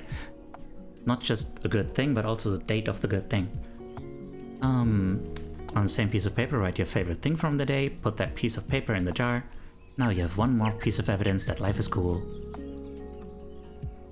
Can we make pickled Teiyu if we have a jar? Bold of you to assume that I'm not already pickled. Well, now answer these. What was your favorite thing about yesterday? What are you looking forward to today? My favorite thing about yesterday was learning that I matter to people. And what I'm looking forward to today is finishing this book. And also, hopefully watching some more One Piece. Does Teiyu have a special or favorite winter dish, like cookies or soup? I should have something like that. Maybe. Watching One Piece, yeah. We started watching the live action One Piece yesterday on Discord.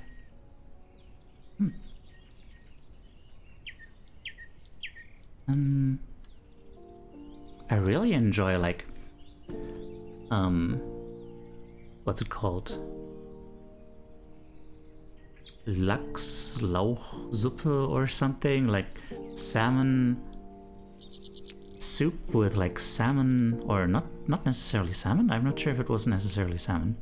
Just a fish and leek soup. It was really nice. That's a really nice winter thing. Watching the original One Piece, I stopped watching the anime because it's like, I don't know, there's a lot of padding in there, like the pacing is off. I want to start reading it instead. Okay.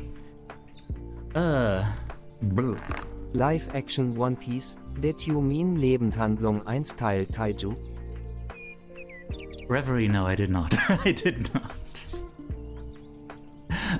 Okay, we're at part 5, shower. Which, for some people in the audience, is not gonna be, like, relatable. Showers are uncomfortable to some, but, you know. Yeah, this one is about, self-care. And being mindful about it.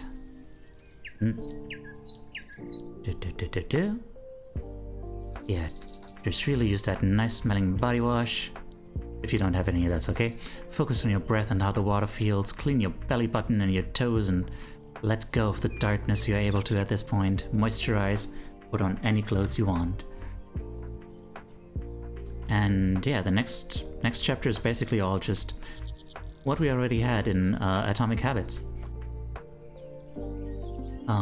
Just do all these things on days where you're feeling good, because then it'll come naturally on days where you're not doing good. Like brushing your teeth. Even on days where like you're getting up for a funeral, chances are you'll probably still brush your teeth at the same time you usually do, if you've made a habit of it, because it's just it's not something that you consciously think about like, oh no, I need to brush my teeth, but I'm so depressed. But usually it's just like, you know, I'm just gonna zombie walk over there, take the brush, do the thing. Okay. I never shower. I actually do not even have a shower. I like showers, but only very rarely. The last time I showered was during TwitchCon. However, I like taking baths regularly and I have a huge tube, so that's amazing. A huge tube. Herz. Herz. The One Piece is going to be the money that Oda made over the span of 25 years of publishing it. Yeah, exactly. One of my close friends, Barry, sent me a wonderful shirt today that was not on my wish list. I asked, I told her I have a crush on her that one day, if she'd be okay with her girlfriend wearing it, and said, asking for the friend, and it's me, I'm the friend. She said, oh yes. I said, aw, cute. I love the hearts, yeah. Thanks for the lurk. Okay. Also, yeah, every moment is a lesson. Approach life that way to inspire your curiosity. I like that one. And then the next one also is very Atomic Habits. Show up. Sometimes you just feel like shit. Just show up to things. Just, you know, even if you can't do work well, just show up to work.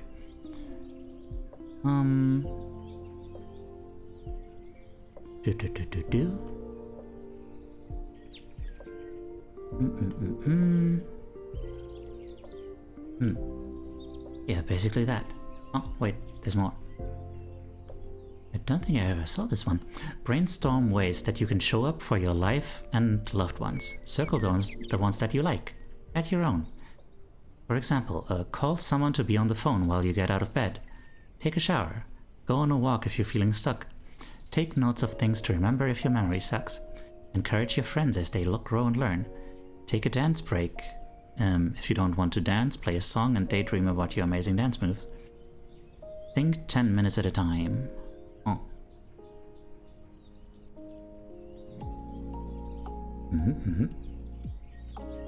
Yeah. And I wonder I wonder how well this book works for y'all, because I feel like this book is not very well suited to this format, because it's like a strange mix of very general advice and also some very specific little tidbits.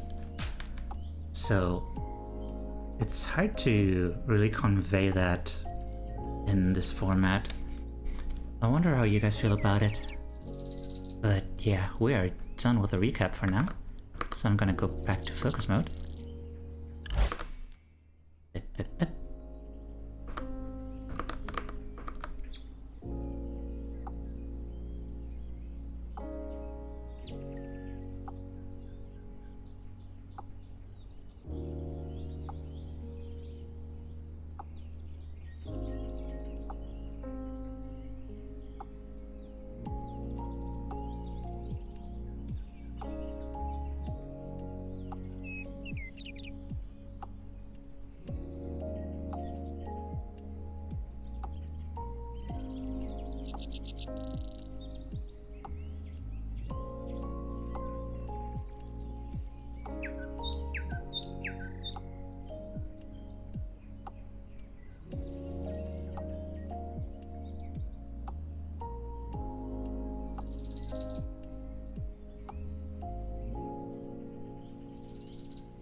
It's also a little bit messy, I will say.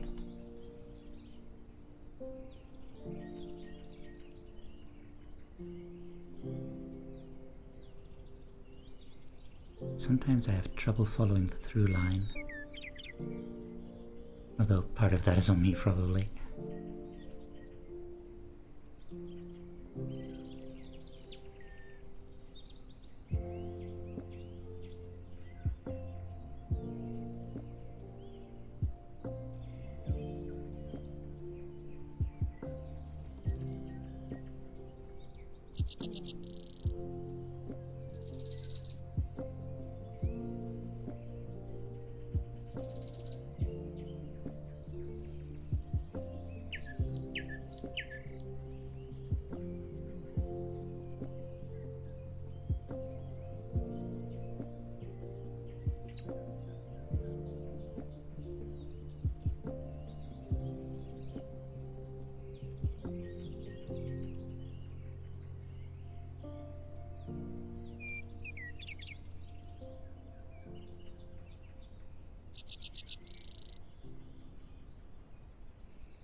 I think a lot of the beauty of this book, what makes it work, is just the very personal way in which it is written.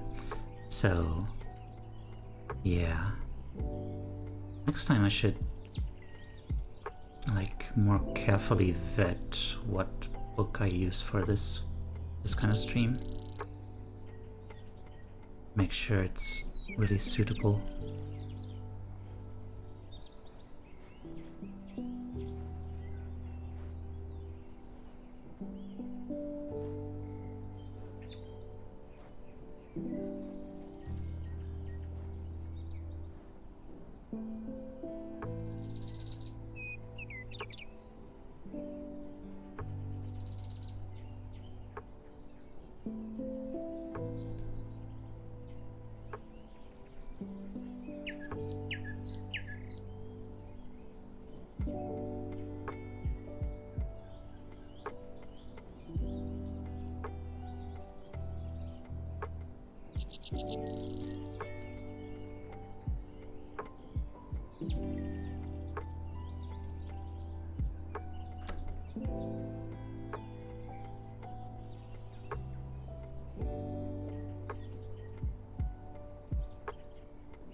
Hello.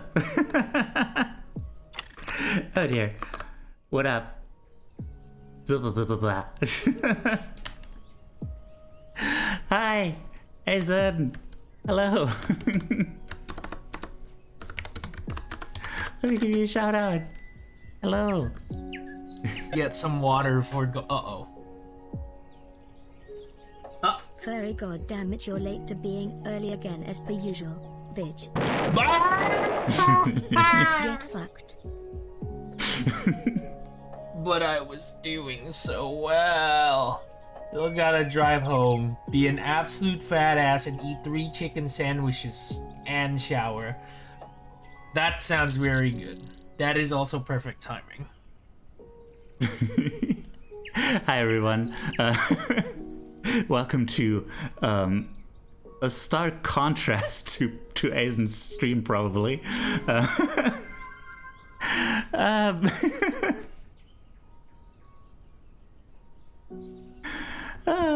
Hello. Oh dear.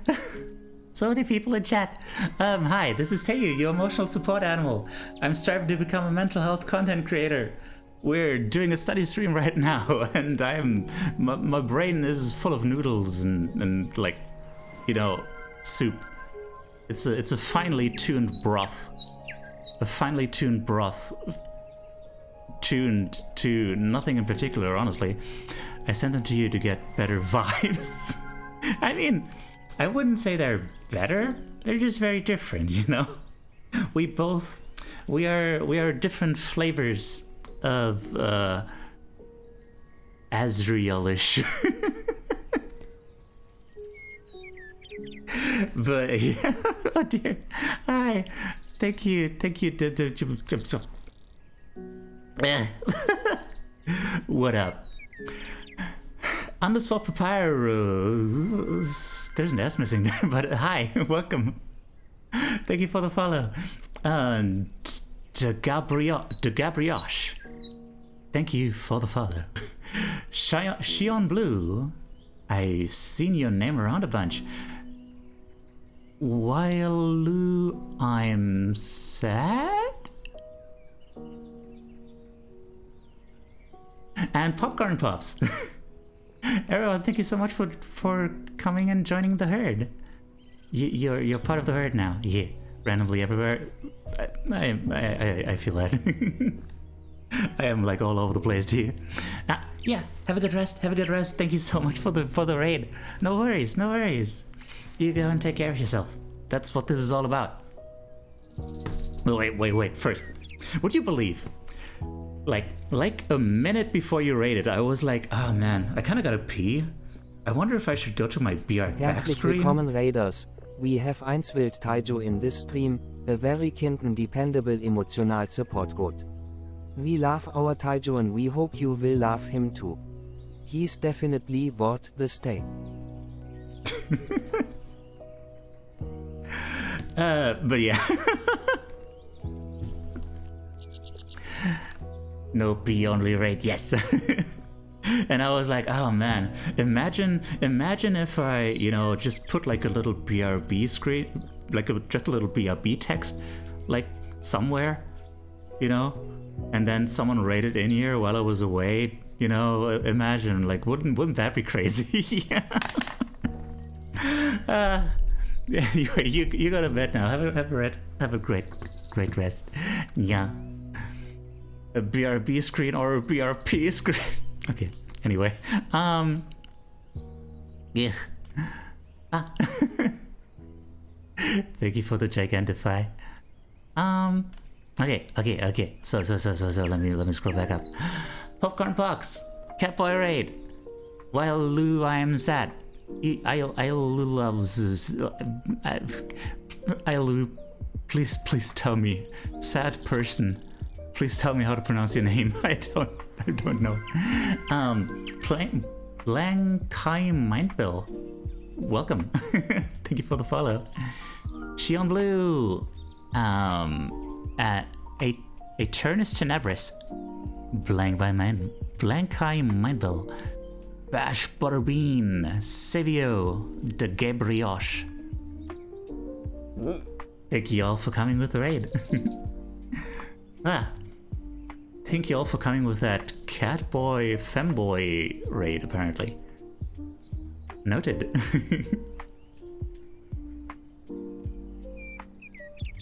Don't shout at my clips, it's dangerous. Well, your avatar's lovely, thank you. Holy shit, Asriel, right? Like straight up Asriel.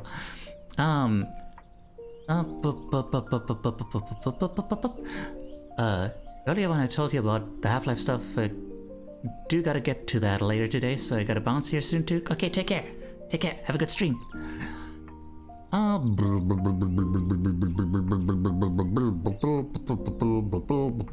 there, Papyrus. Or Papyru?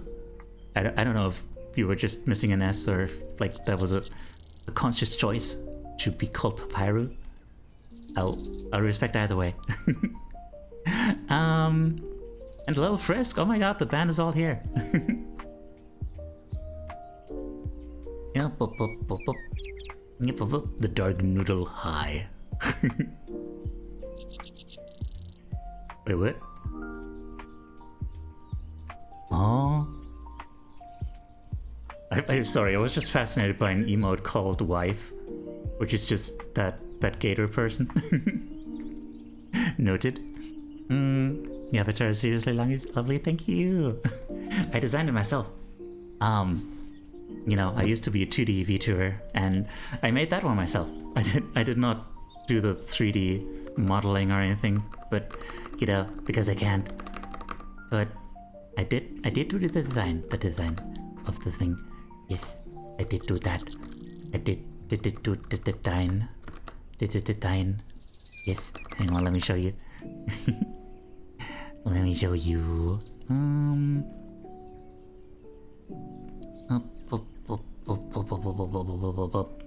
Wait.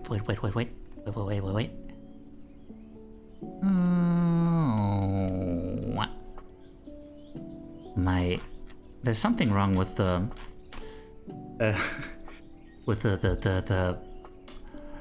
again, the rigging though. So that's why my arms are kind of funky. But yeah. Maybe I can do the Michael Jackson thing. Woo! And yes, I do have horns. See. Well, I'm not sure if you can see them.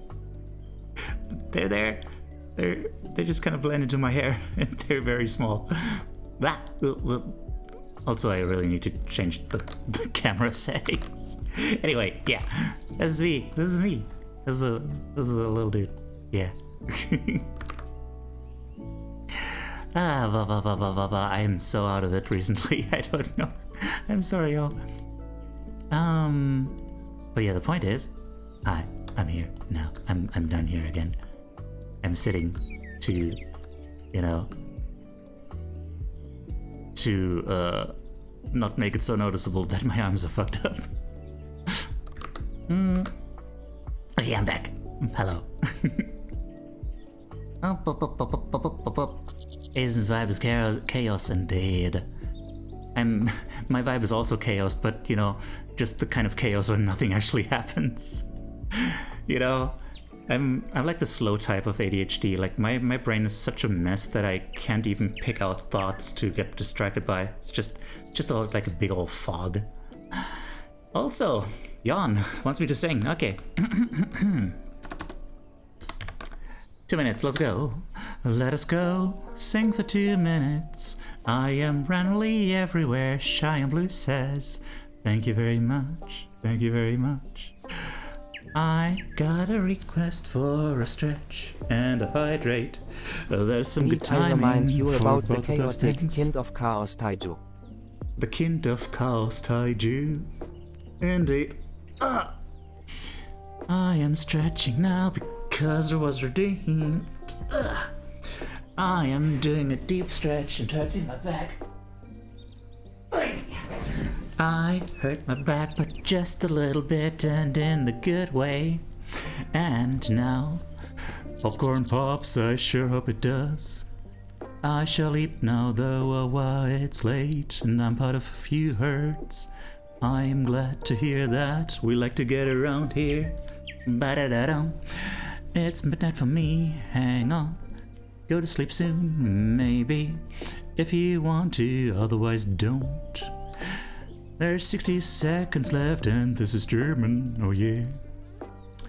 Love the German TTSBRB screen. I was crazy once, but then I got locked in a Teiyu room. And the LGBTQIA safe space title thing above the tip section looks like a Steven Universe title screen, title font to me, and I love this. I bought it from a person, I don't remember who, but it should say in the thing. I think I put it in the credits, otherwise shame on me. Just call me Lou, by the way. You can blame Blue for my name. I will blame Blue for your name. I will successfully do that. Oh man, I'm not good at the sing mode thing. I'm just doing my best, y'all. Anyway, it's over, isn't lol. Okay. Hi.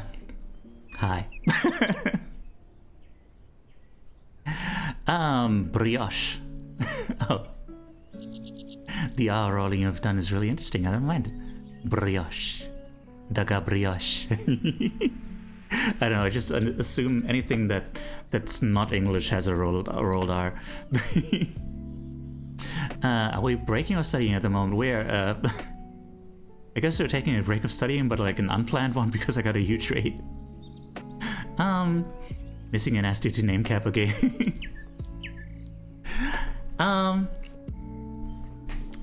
Alright, I'll call you Papyrus then. Fascinated by Olivia? Who? What? Olivia? Wait, I'm confused. Sorry. Papyrus is the best you can get to writing out Papyrus in the name cap. That was designed so much, thank you.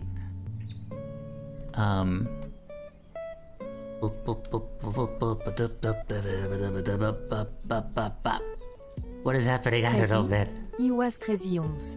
They looked me in a room, a rubber room filled with Teiyu. The Teiyu made me crazy. Crazy?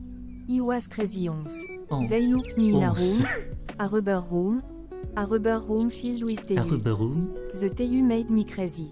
Teiyu smile. Teiyu smile. And the devil hurlings, how are you doing? I need to remind you, I'm asleep. Okay, take care. Rest well. Bye.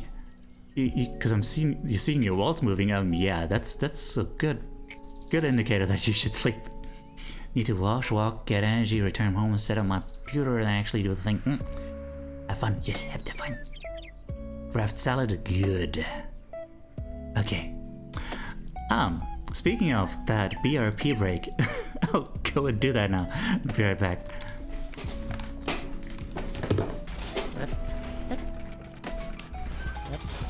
What? Oh, yeah.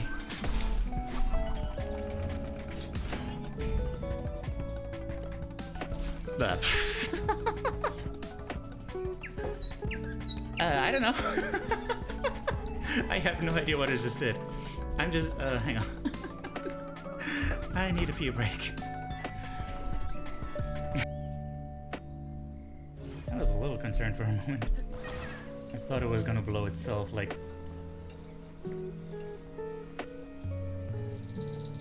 You should say something after blow itself, so it doesn't sound weird. Oh no! Wait, no, I'm sorry. Just left that lingering and just staring at me like... Yeah, Stevie, continue. Hey, what? don't worry about it. Don't worry. Blow yourself, just like Tony. 3 questions. Do I want that? Do I want that? And do I want that? So like when it for example, when it comes to playing a difficult game that only frustrates you, it's like, okay, why do you do that? Do you really want to do that game? Like, do you really want to do that game? Like, are you in it with your heart? Is your heart there?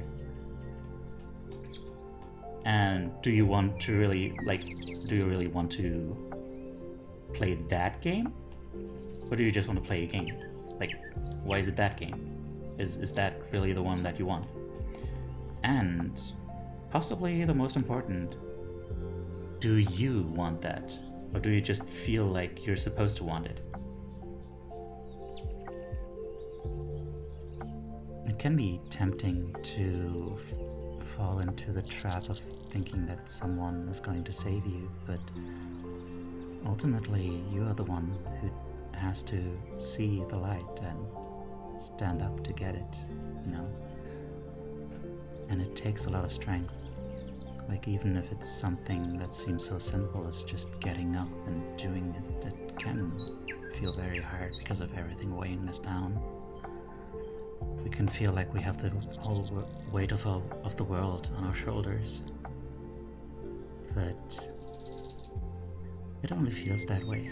It's only thoughts. And thoughts are weightless in themselves. It's just the weight we give to them. That's the issue.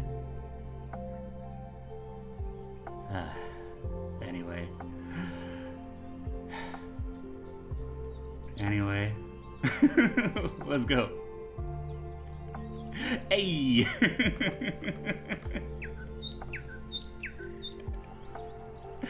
Let's set that timer. Wait, look at me. I'm doing the spinny.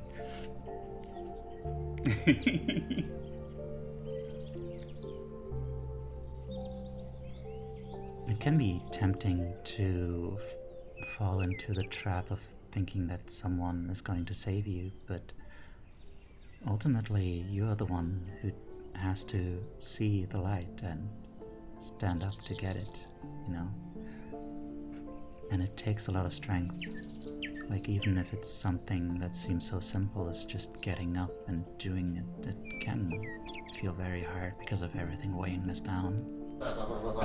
We can feel like we have the whole weight of the world on our shoulders. But it only feels that way. It's only thoughts.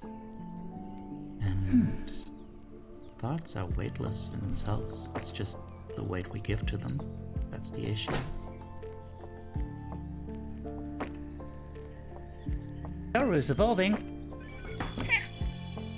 I'm gonna be strong and a credit to the team. Look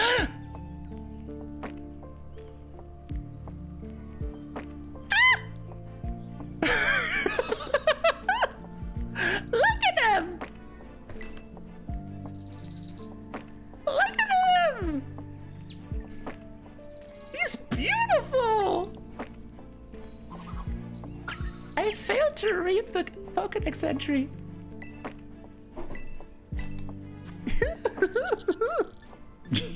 Oh, that was adorable. Okay. Hi. Let's freaking move on with the studying. Blah blah blah blah blah. Let's go.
to reposition myself again. So I don't block this thing.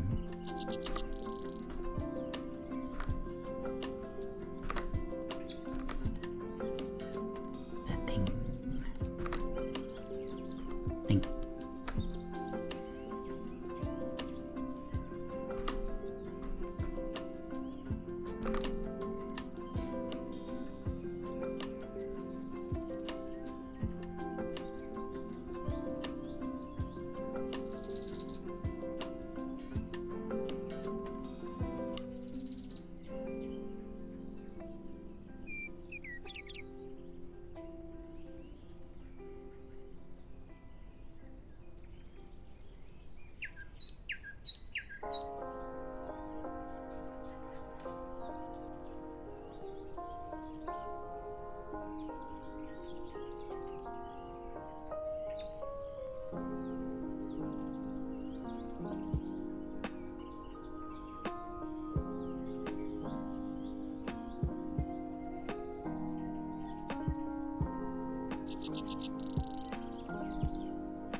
Blah, blah, blah, blah, blah, blah, blah.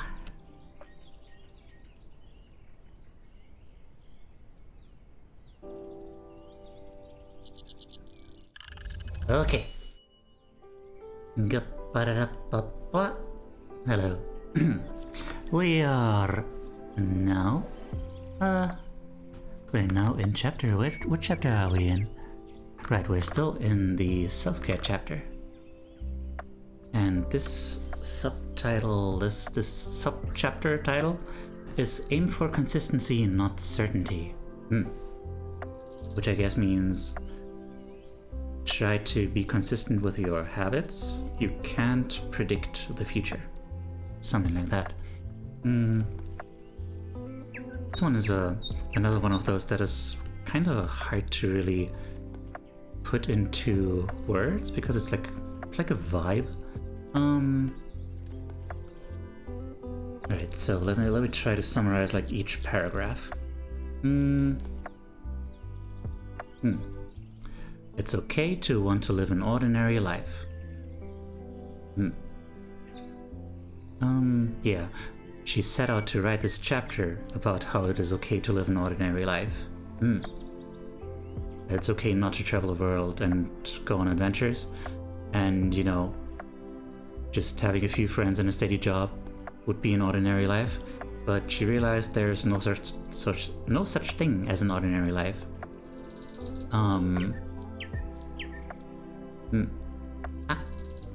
Hello.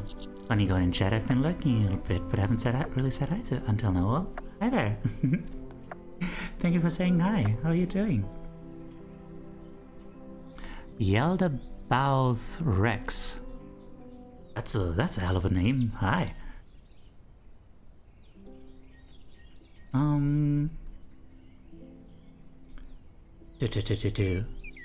Right. Even an ordinary life is not it's not really boring. Like a lot of stuff always happens. Xenoblade reference. That would make sense. That sounds like a Xenoblade kind of thing. Not that I really know Xenoblade, but you know.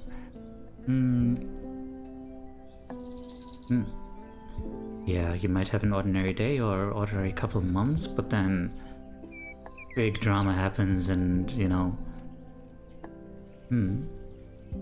hearts break and fill and break again. Some things are so big and change so much that they are nothing like ordinary. Hearts always fill again. Like this is the kind of paragraph we're dealing with here. Like this is the kind of writing. There might be an ordinary day or an ordinary couple of months. Things happen and hearts break and fill and break again. Some things are so big and change so much that they are nothing like ordinary. Hearts always fill again. Yeah, so through all that stuff, just aim for consistency. You can't have certainty about where things will go. But, yeah, building everyday habits will help you in times of intense uncertainty. So try and figure out simple tasks that you can do throughout the day that help you pause. Like doing the dishes, drinking water, cleaning, folding clothes, organizing the bookshelf. Try incorporating these throughout your day in a way that is realistic and sustainable. Morpha read a little bit about Gnosticism reference. Ooh, interesting. I keep forgetting about Gnosticism. It's Gnosticism without the G, right? I keep forgetting what that is. Because, like, the word tells me nothing. Like, gnosis, that's just belief, right? Isn't it?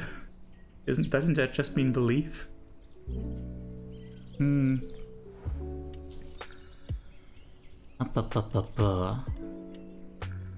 Okay.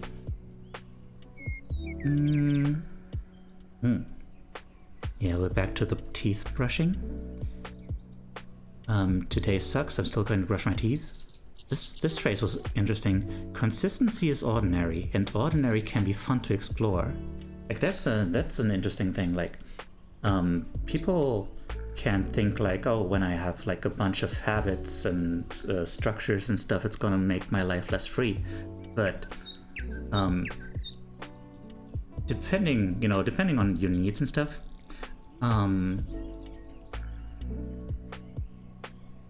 like that stuff can really just serve as an anchor point that grounds you. And when you're on the ground level, then, when you're feeling safe and strong and like well nourished and whatnot, then you have all the energy in the world to just go out there and have all the adventures, but you still have a home to return to. That's the thing. Like if you don't have anything like that, then you might feel free, but like if you're totally untethered, then you might just a gentle breeze will carry you like through the sky and away into the clouds and never to be seen again. It's like, is that freedom? If the breeze can just send you off, flying off who knows where? Like, freedom is one of those things that really I need to really read up on and like see more perspectives on, because like it's so hard to define. Like there's all these very different ideas of what freedom is. And yeah, I don't know, just a little thought there. Vibe check. Honestly, there's something that's gnawing at me right now that I really can't get into. Overall, things are good. I don't know, I'm gonna have to do some self-care after the stream. Like, some of that positive self-talk and like reframing and whatnot.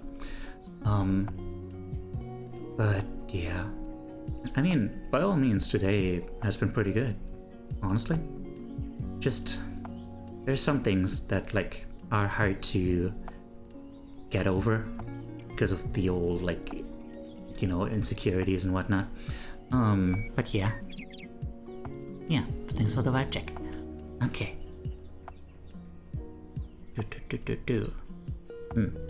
Yeah. Also, good point. Like, a lot of these skills, they just seem like, to some people they might seem like woohoo magic stuff that you are supposed to do when you feel like down in the dumps. Gratefulness journals and whatnot. But honestly, these things just enhance every day. Like if you use them every day, like they just make you more mindful of the good stuff in your life. And yeah, just make every day nicer. Just enhance what you already have when you're doing well. Okay, another work page. What would you like to add to your day? Imagine what your life would look like if you practice gratitude and self-compassion naturally as part of your morning and evening routines. In the space below, brainstorm what you might want to include in your daily habits. A few ideas to get you started. Say I love you in the mirror, gratitude lists. Journal for 20 minutes, meditate. Take 10 mindful breaths, make the bed. Routine check. Current, morning, first 5 things you do in the morning. Evening, last 5 things you do before sleep. I'm doing those things. Trying to have the first few things I do and the last few things I do.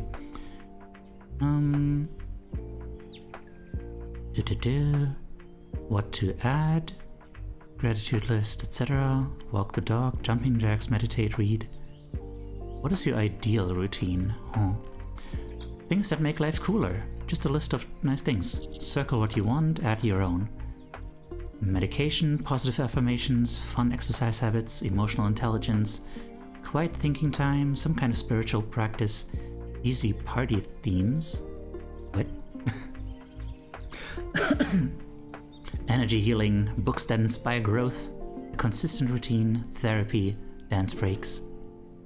Yeah. Okay, we're on to chapter 6. Say I love you.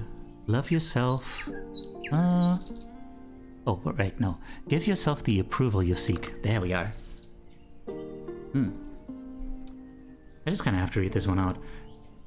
Hey, I'm really proud of you. It takes courage, humility, self-awareness, and effort to take positive action, especially when everything sucks. I really care about you. I encourage you now to give yourself true, gentle, and caring attention. The experiences that have hardened you do not have to keep you from being gentle. You are allowed to be sweet to yourself by acknowledging that you need loving tenderness.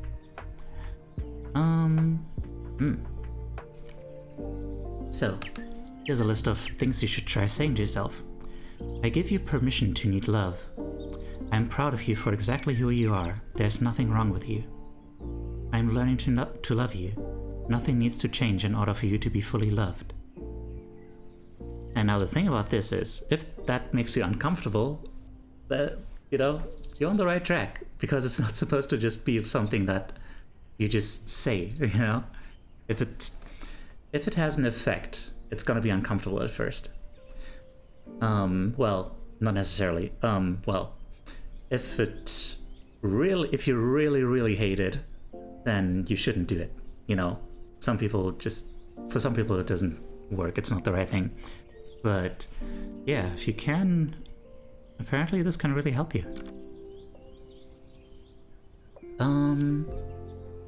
Be kind to yourself first. I really love this phrase.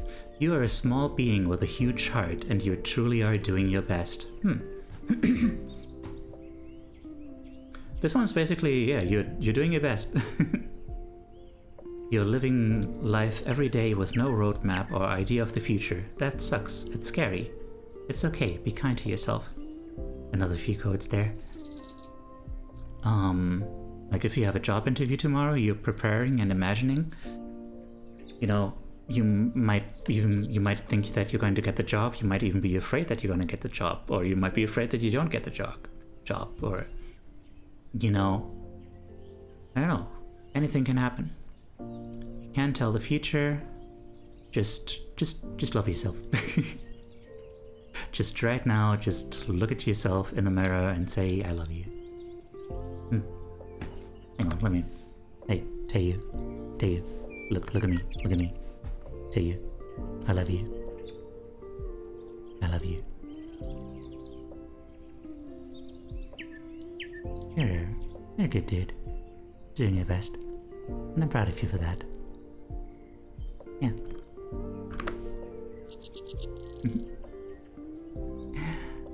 Okay.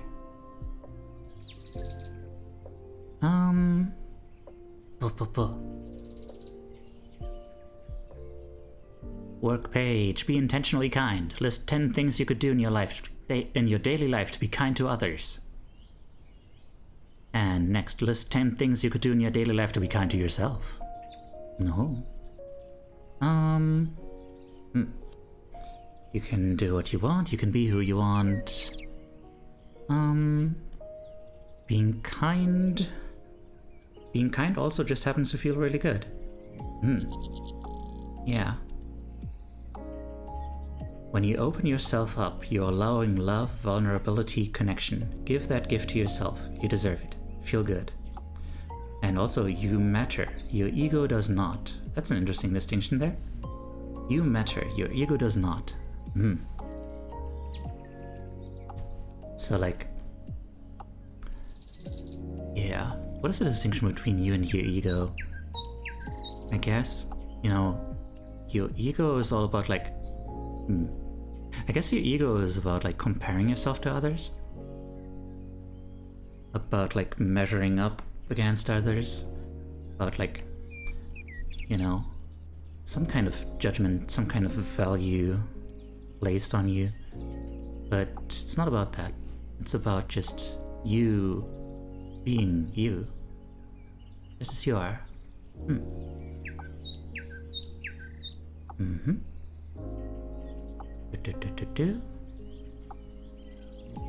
As a part of the world we live in, there are social contracts we have to follow. That does not have to be as restricting as it sometimes feels. Meditate, stretch, breathe, be kind. Nothing matters, be kind. Indeed. And now, last subchapter that I got to. Take care of your inner child. Yes, we're going to get into inner child work. That goes back into a thing that I brought up earlier, is that I'm gonna need to double check this with with some experts that I know, but like I have this feeling that, like, you know, whenever you grow as a person, like that, hang on, not done yet, that process is built like on top of layers of older yous, right? Like the you from before is still there, but there's like stuff built on top of that that says like, okay, you know that thing from earlier, scratch that, turn that around, turn it upside down, make it a different color. But that stuff is still down there, and you can regress to it. Like if you know, like the example she gives here is like, if you hear your dad sighing in a very particular tone, you might feel yourself transported back to when you were 5 years old. Or like, that's the thing people often report, is that when they are with family, their old siblings and stuff, they feel like they talk the same way, they act the same way they did when they you know, when they were children around those people. This distinction between you and your ego and the way you summed it up really reminded me of The Subtle Art of Not Giving a Fuck again. Seems I wasn't wrong to buy that book all those years ago. Hell yeah. Yeah, we're gonna get into that one soon. I don't know. I think I might have to pause on the study streams next week to catch up on stuff. Or maybe not, actually. Actually, yeah, no. I'm gonna catch up on that while I have a visitor. Yeah. Gonna have a guest over for a few weeks. And, you know, gonna use that time to, you know, do some stuff. 'Cause I usually don't get a lot of stuff done because I'm, you know, I'm chronically alone. And I feel like I do a lot of stuff to distract myself from that loneliness. So when I'm not alone, I feel like I can do my stuff. Yeah. Okay. So alright, so the thing that might be stopping you from feeling good is that you might not be connected to your inner child. There is an inner child in you. There's still that part of you that probably had some unfulfilled needs as a child and still wants those needs to be fulfilled. Or it's just, you know, just that embodiment of that time when your trauma first manifested, that timidness, that sadness, or whatever it is you're struggling with. That's still in there somewhere. And like it still reverberates outward. Like it's still that emotion is still there and still you know, influencing your actions in them now. So what she recommends is just looking up some like old baby pictures and yeah, look at them, like really empathize with that child, look at them with compassion, and basically treat them as like a friend that you know very well, a separate person, but someone you are very, very familiar with. And then basically what you do is you become your own loving parent. And when you do that, you don't need to rely so much on others to give you permission to feel secure and loved and held and stuff. Or, you know, all those other things that you probably were denied at that age.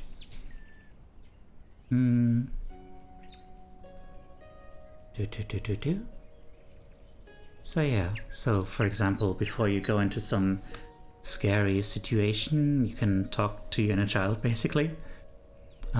Which, again, that sounds really weird, but just look at it as speaking to a part of you. Speaking to a part of you. You don't have to like necessarily, I don't know. I'm always worried about people who look at this kind of thing and are like, oh man, I don't know, that sounds like some deeply spiritual nonsense, some new age bullshit or whatever. But it's like, it's all about just finding a way to approach that thing, right?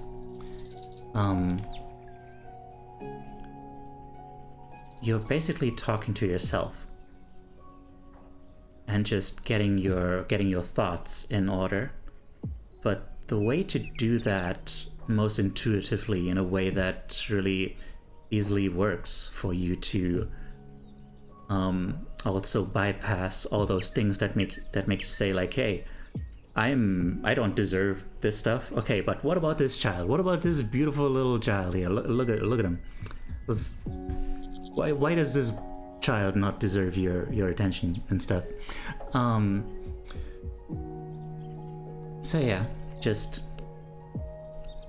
imagine this child, imagine whoever it is, however you want to approach it, and just be like, okay, how are we feeling right now? Like, scared? Well, what are you scared of? What do you think is going to happen? And just walk through that process and be like, okay, I understand, I get it. It's scary, but you know what? You're good. We're gonna handle this. We're gonna get through this. I'll handle that. I'm big and strong and grown up. Okay. Don't you worry. Got you covered. And then, you know, you're a good parent to yourself, basically. And it'll help you, you know, it makes you mindful of that fear and gives you the strength to overcome it.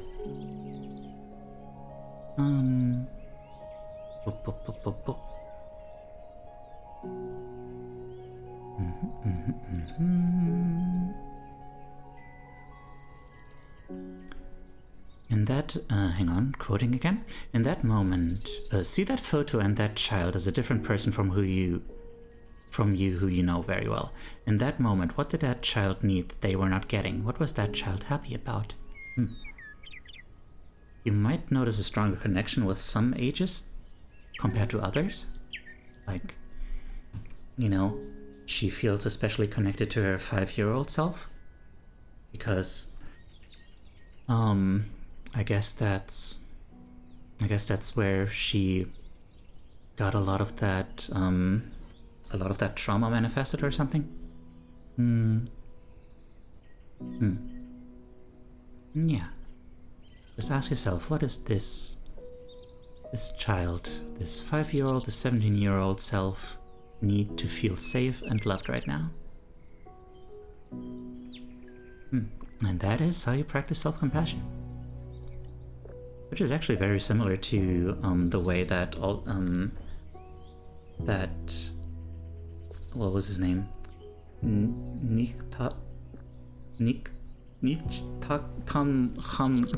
Damn it. What is his name?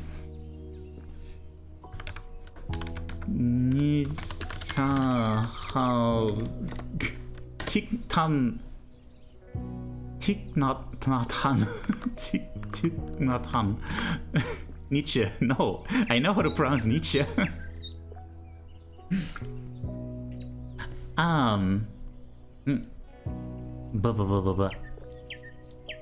Right.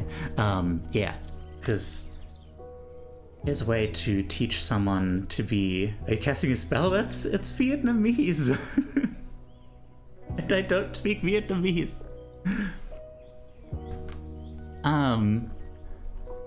Yeah, his way to teach people to have compassion with a person is to basically ask them to imagine that person as a child and imagine yourself as a child, you know, and then imagine and just, you know, yeah, basically that. Because, also, yeah, She gets into this too. In this one, I'll quote, "Now I see the inner child in many people. I can connect with that. I can be compassionate to people who piss me off because I know that they are in the same world as I am. We are children and we are learning how to do life." And then there's a huge list of like, be kind to yourself. Look in the mirror, say, "I will take care of you. Do the best you can to do the best you can. It is okay if your best today is less magnificent than yesterday. Listen to your favorite song from 10 years ago. Make a list of moments in your life when you felt proud of yourself, even if they're less impressive looking back. Learn to cook, eat every 3 to 5 hours, vote, ask your friend for a hug, go to the dentist, give yourself a hug, etc. And be kind to others. Use specific language to tell your friend you appreciate them. Remember names. If you forget, ask again. Ask what are you particularly grateful for today. Give or recommend books to your friends. Let the car in front of you get over. Draw a picture, etc. There's just a lot of things here. And that's this. Okay, we are up to 7. Go to the dentist if you need it. If you haven't been in a while and your teeth need help, then it's like, then that is self-care.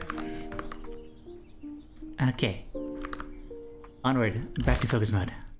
We're gonna get through this book today. Oh wait, that's the wrong thing. Here we are.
You know what? I've got to grab a snack.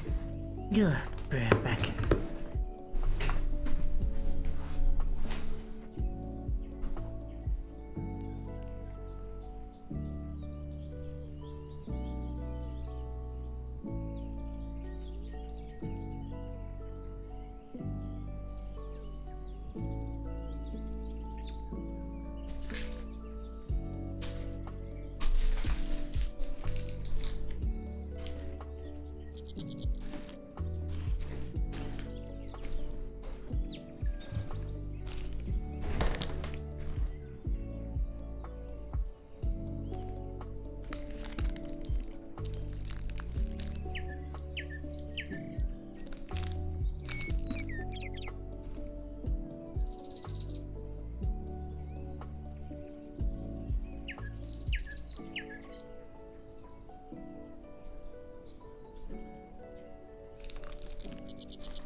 Right area. Welcome in. Thank you for the follow.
Okay.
Gil, hello.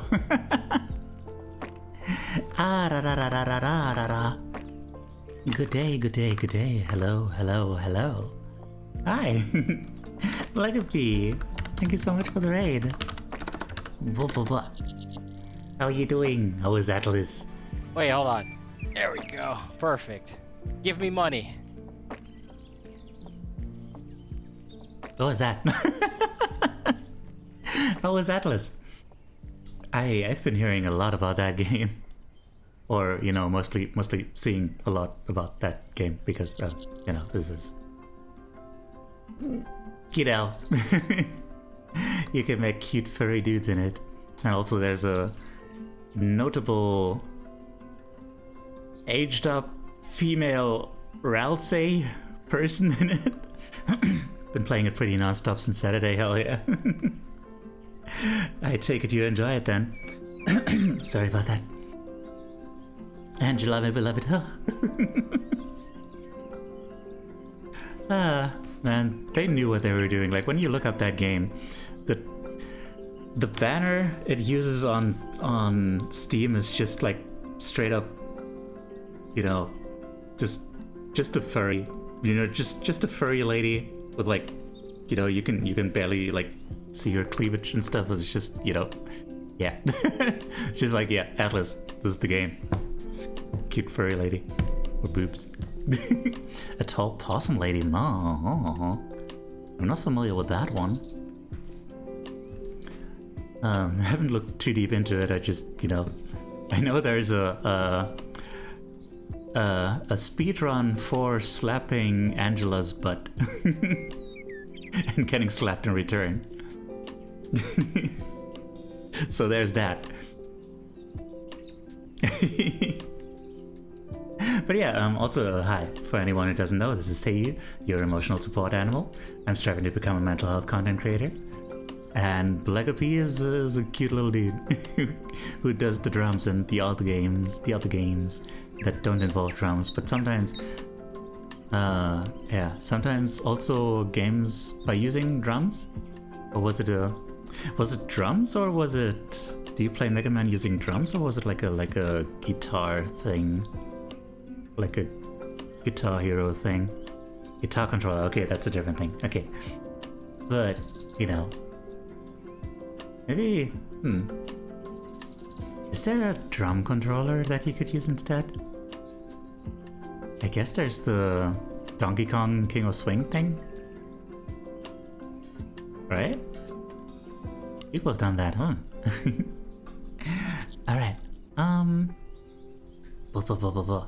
there's like 1 minute left in this study session. Okay, I guess you can just bind shit to your e-kit. Oh. I guess, yeah, you can do all sorts of things. Yeah, let me just try to get to the end of this sub-chapter real quick, because man, I don't know, I feel like I'm moving so slowly through this book. There was a dude at AGDQ that did Mario 64 speedrun on an e-kit. The brain was leaking by the time he finished explaining his key points. Oh dear, wait, let me just look up what an e-kit is. Ah, a drum kit. An electric drum kit, I see.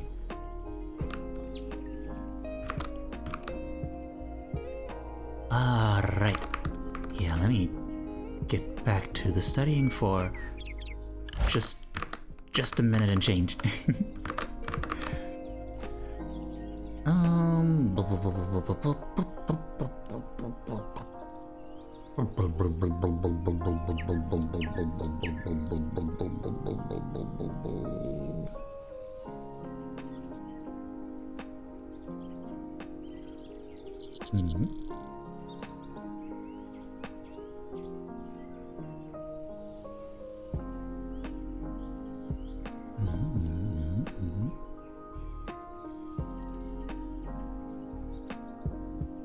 Thanks for the lyric. Oh yeah, go to sleep. Wait, it's 10:30 a.m. Blegopi, please sleep. Good night, you silly dude. I mean, good sleep time, I guess.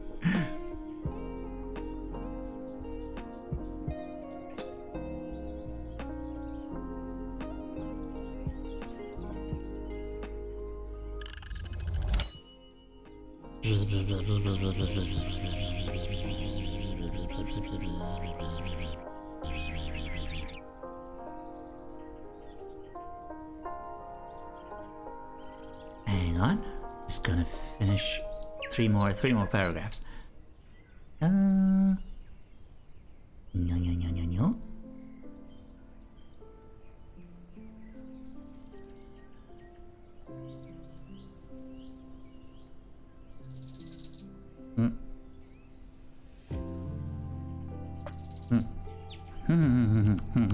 Okay, where were we last time? Okay, here.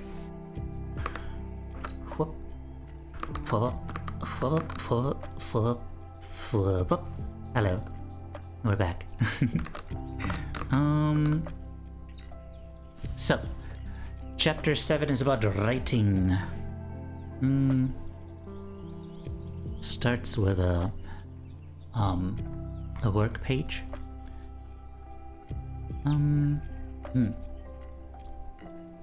Yeah, just try and write. What are you holding on to? Is there a moment or facial expression or phrase that you're stuck on? How would you feel and behave if you could magically let go with total peace? That's one of those things, like if you if you feel totally stuck in something, you know, like, if you, for instance, struggle really hard with acting confident, then you could just imagine, like, what would I act like if I was totally confident? You know, what would a totally confident person act like? Just fantasize about that. Huh? Thank you for the hydrate and stretch, Mrs. Sub. Nice to see you're still here.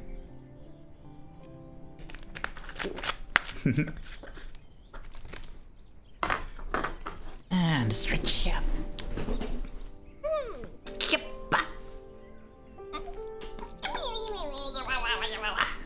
Yeah.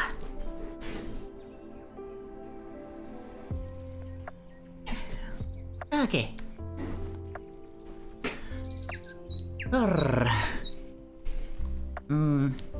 There's a whole list of feelings, like grateful, angry, fearful, happy, content, confused, ashamed, and you're supposed to circle at least 3 of them. Ask yourself where these feelings come from and if you can release them. Reminders, your thoughts are not facts, they do not need to dictate your feelings. The feelings you're experiencing in this moment do not need to dictate your behavior. Oh. Yeah, like I said, this book is not ideal for this study stream format, because it's both like very general, like, skills stuff, but like the value is in how it's written and like in all these like work pages and stuff. So yeah, not the best choice. So now the text portion, write it out, starts with angst about, you know, the state of the world and everything, which relatable. And in those states of bewilderment and fear, she writes about it a lot. So, keeps a journal that she writes in every morning, writes about her day, writes about yesterday, writes reviews about the type of pen she's using. And yeah, this kind of thing can really help you get your jumbled thoughts out there and get some clarity, let go of some thoughts too. You can come to conclusions and better understandings of the fear and doubt you have. Yeah, like if you know, like last week, it just finally dawned on me that I was feeling overwhelmed. If I had taken just a moment to really, you know, write about like about the stuff I've been feeling and what I've been doing and stuff, it would have occurred to me far quicker, because like all the signs were there. You just had to like really, you know, acknowledge them. Yeah, can help you find the source of the fear, where it comes to, and then, you know, where it comes from, and then see if you can embrace something positive instead.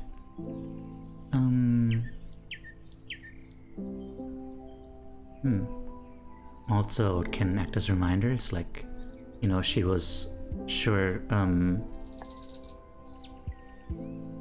yeah, she was sure that depression never ends. Like, that's the thing that depression does, is that you're in it and then it feels like that's just your life, your life now.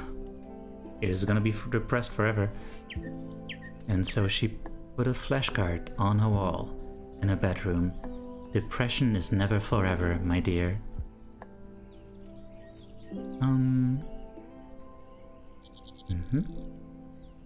Yeah.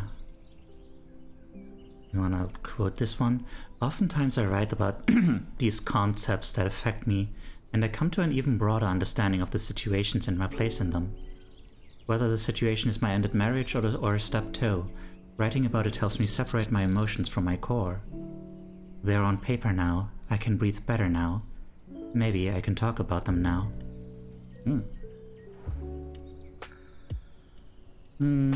Yeah, it helps you come to a state of acceptance which again doesn't mean that you're totally cool with everything, but it just means, okay, this is where we're at now. What comes next? What do we do now with this?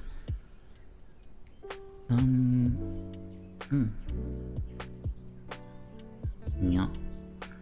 And if you get emotional while writing, try to end your flow with a positive affirmation or intention for the day. Now here's an interesting one. Pros and cons. Apparently, it can actually be very helpful to get like 2 different lists of like pros and cons for one decision. Like, for example, like she uses a very silly example of like, you know, should I eat pizza? Should I order pizza? You know? And then it's like you have one list of pros and cons for ordering pizza. Pros: pizza is delicious. I don't know what to eat. Leftovers. I have a coupon. Cons: heartburn, not healthy. I already have other food at home. And then pros and cons for not ordering pizza. Which turn, you know, there's going to be some obvious overlap, but there's actually different things here. Like, the pros of not ordering pizza is you might learn how to cook and save money, and the groceries won't go bad. And the cons are like, you know, it's inconvenient to cook, so why should I not order pizza? Not order pizza. There's gonna be no leftovers. And also, I told my roommate it's pizza night, so, you know. But yeah, if you're really struggling with a decision, that can really help you, apparently. Okay, next one is about addressing grief. Cool. Yeah, that's a big one. Writing can also help with that. Yeah, for example, she still writes letters to her friend who committed suicide. It helps her feel closer and connected. She gets to honor the person she loves and misses dearly. But, you know, it's also something that, like, a way to, like, separate her. Like, she's connected, but also there's a separation there. Because it's, like, out there now.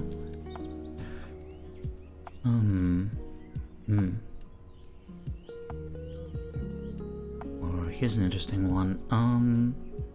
When she misses lost friendships and relationships, she does her best to respect and honor them.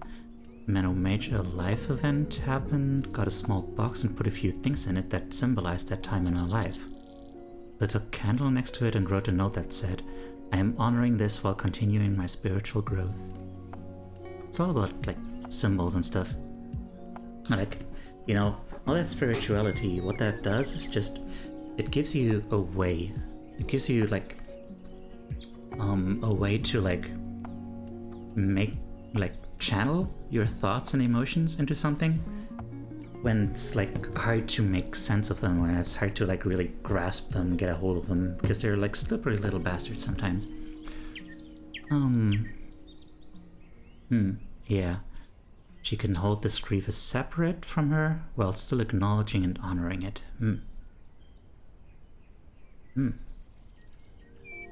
Yeah. Can that letter you write to anyone you're grieving over can be as short as you want, or as long as you want. Should be at least 5 sentences, but, you know, it's okay if it's less.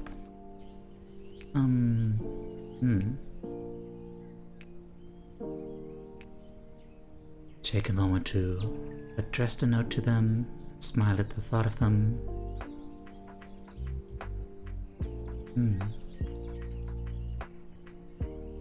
Think of a nice memory. Think of it as a thank you note.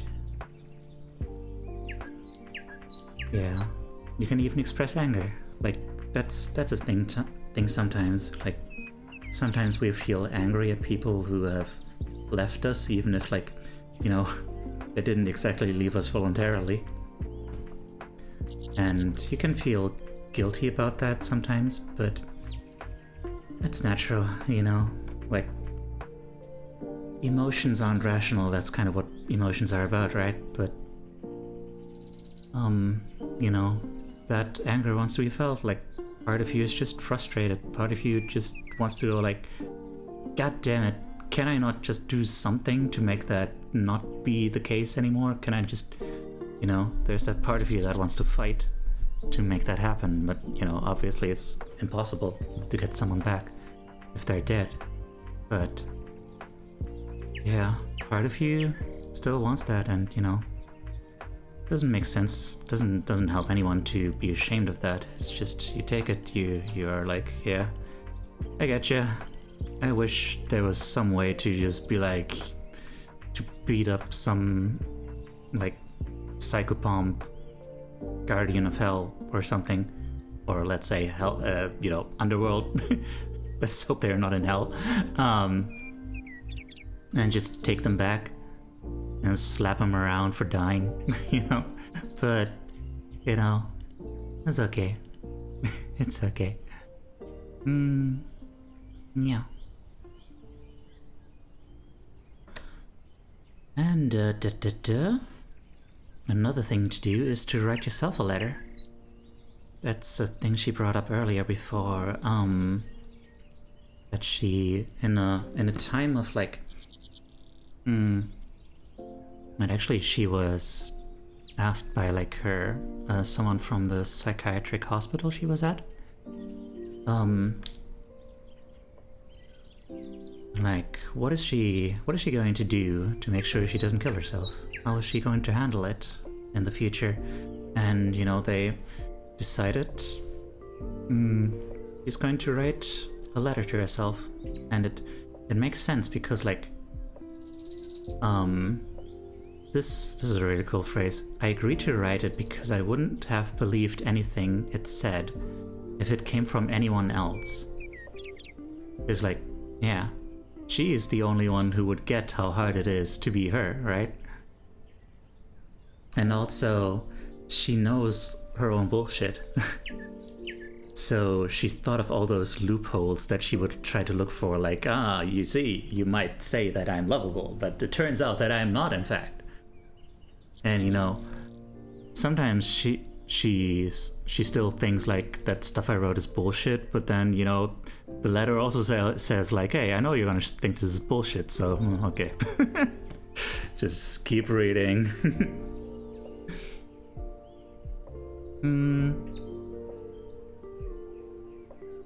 Yeah. Also, yeah, the letter always came back to one thing: reach out.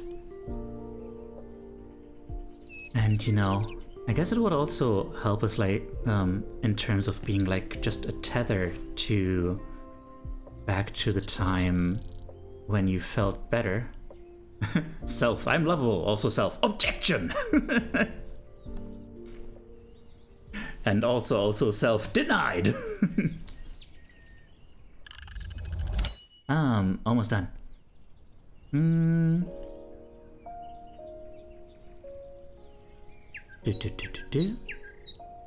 And yeah, the notebook she wrote was turned into this book. Right, no. Sorry. She made that letter into a notebook and then that notebook into this book. Yes.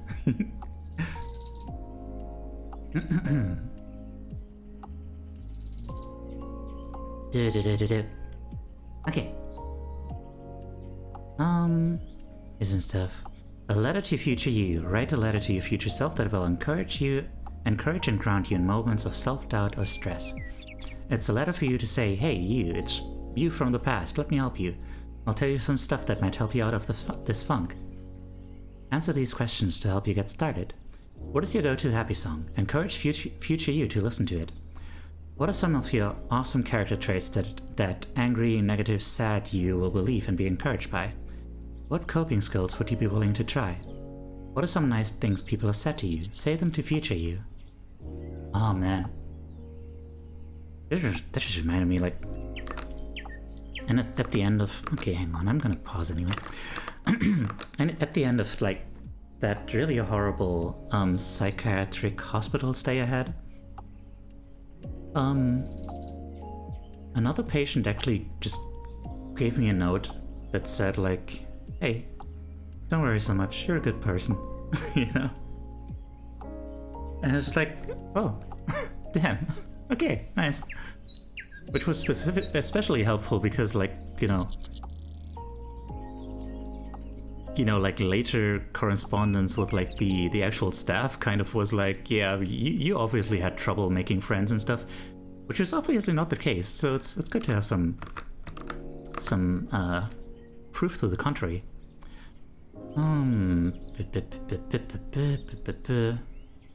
Sometimes we do need that, yeah.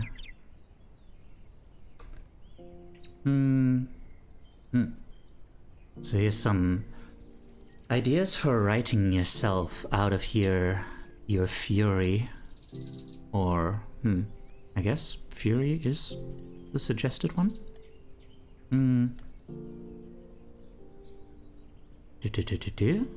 You could write about it from a third-person point of view, like it was on a TV show or something. You could write the conclusion of the event, like how you would want it to go or what happens next. You could write it from the perspective of another person involved. Set a timer for 10 minutes and write a stream of consciousness, blob of thoughts. Just write your thoughts as they come up, no need to make sense. Write an angry or sad or annoyed note about all of this nonsense. Express how this has inconvenienced you. I like this one because it feels like just write an angry review of like the thing that happened. Or like identify 3 emotions you're feeling and write a thinking of you note to each of them. Like, hey sadness, I know this really sucks and you want to feel better. We'll work this out soon. You'll be in the sun. It's gonna be okay. It was very cute. There's so many things here. So many things.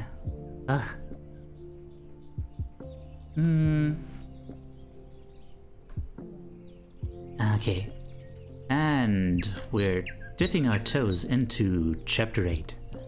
Think about how cool you are. Which, I don't know, that's just kind of self-affirmations again. Didn't we already have that? Kind of, you know.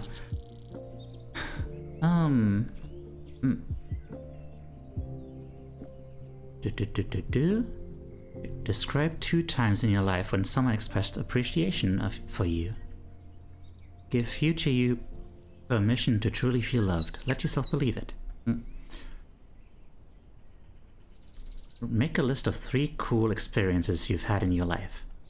What are 4 details of your personality that you really like? What would you say about yourself if you had total self-acceptance? You're allowed to believe that you're awesome. Okay. Last one. Basically, self-talk and affirmations. Think of teething babies.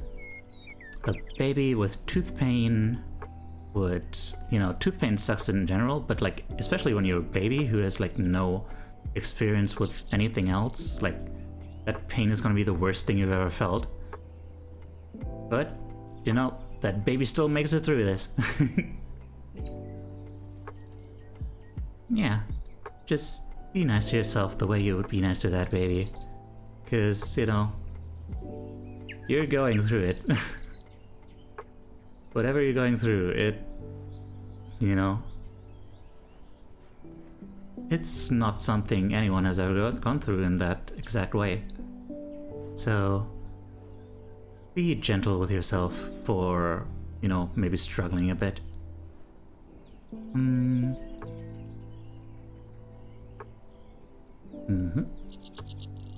If you looked in the mirror and spoke to yourself with compassion, what would you say? If you're thinking negative thoughts, what can you replace them with? If you don't like the way your life is going, what can you do to become open to opportunity?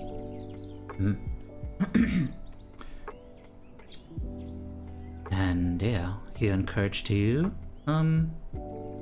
self-encourage yourself throughout the day. Just repeat positive affirmations throughout the day. Like, yeah, when you're just thinking of like how terrible you've been, you're going through quote unquote your cringe reel. Just suggest, just say, I approve of myself. I approve of myself. I approve this message. Yeah.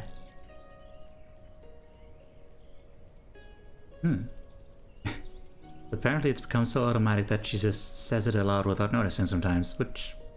nice. I think that also... honestly, you know what? I was thinking that this seems very silly. Like, I approve of myself. Sounds so formal. But honestly, the fact that it seems kind of funny honestly kind of helps. It was just like, yeah, life is absurd. Everything is weird. Let's go. You know, it kind of takes the edge off a little bit. Knowing how I've behaved in chat so far, I think I need not say out loud that I approve of my cringe stream. Nah, that's fine, that's fine. I approve of your cringe reel. Hang on. Gotta take a sip.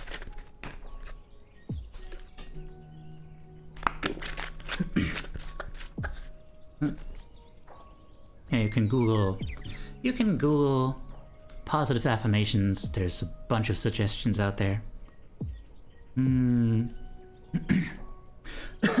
Sorry.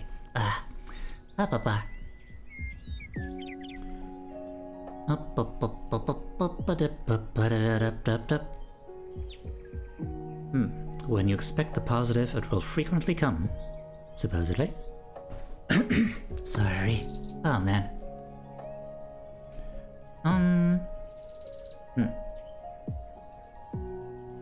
Just repeat those affirmations, repeat them, and sing them in the shower, repeat them in your car.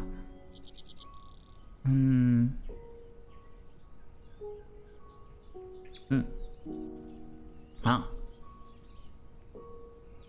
Okay, yeah. If you want to come up with your own, just think about what you think might stop that cringe reel, even if just for a moment. Like, what words would you love to hear from your hero? What are the things you most need to hear? I like that one with a hero. If I was talking to frickin' Toru Honda, what would she say to me? Cause she always knows what to say. It's a superpower. Alright, back to business. Ugh. Gonna make it through this. Just a little bit more.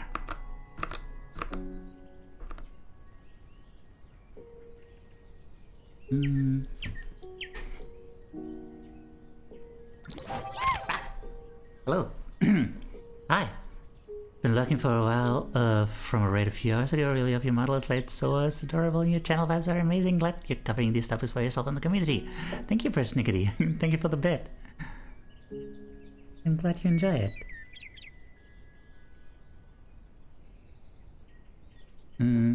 Disclaimer, I actually have a cringe reel that comes up every once in a while that I actually cringe at.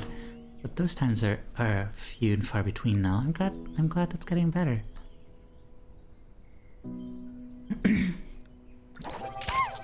Ugh.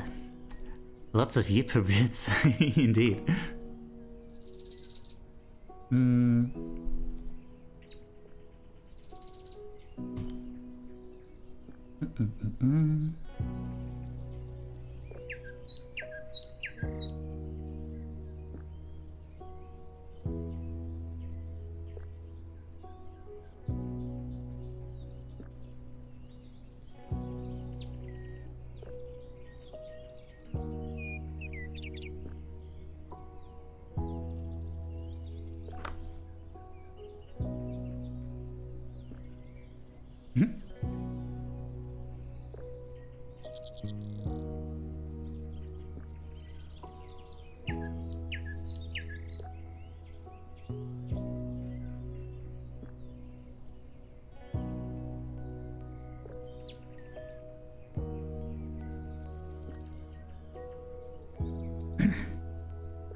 Ah. Well, that one was gracefully short. Graciously short. Graciously? Graciously. I think that's it. We're already on to 9.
Note to self.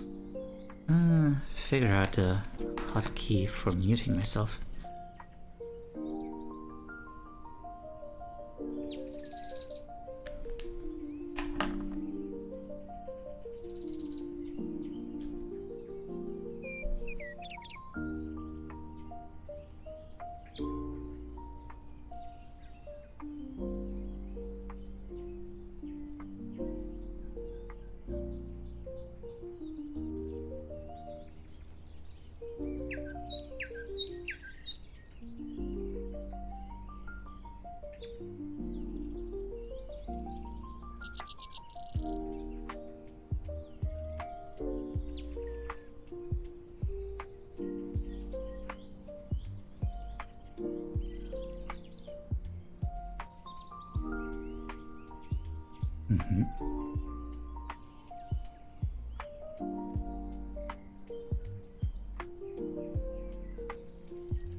Oh shit.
Yeah.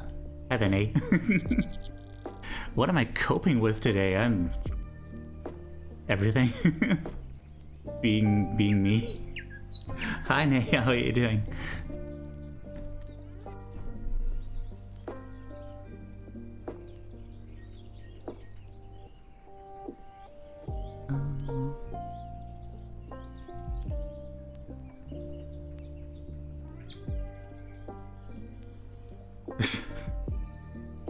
For real, I know, right?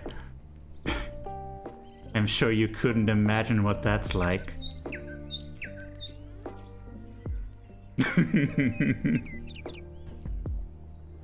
You jerk.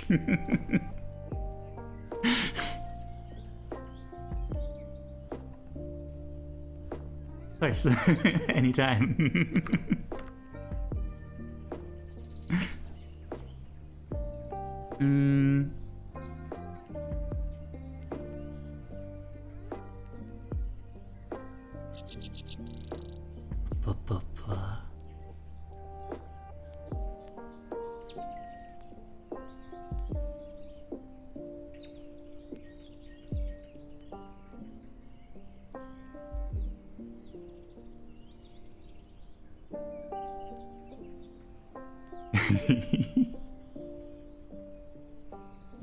Oh.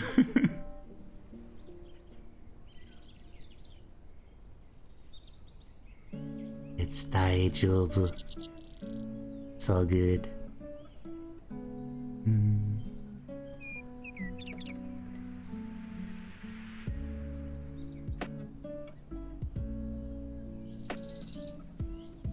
Does he?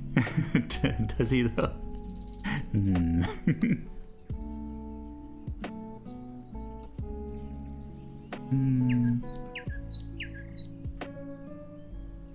No, it's okay. You can stay.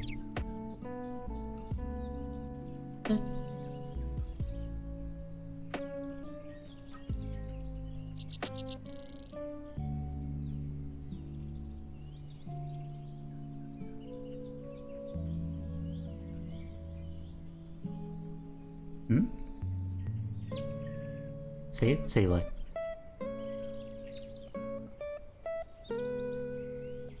That I want you and your shit? I mean...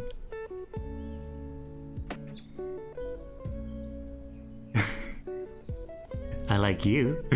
Can I keep it at that? Bruh? What up?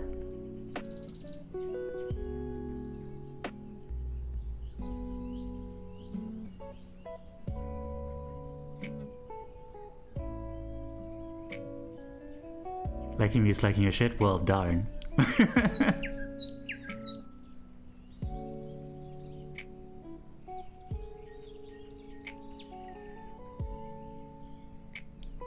Ah, Digi Doggy, welcome in. Thank you for the follow.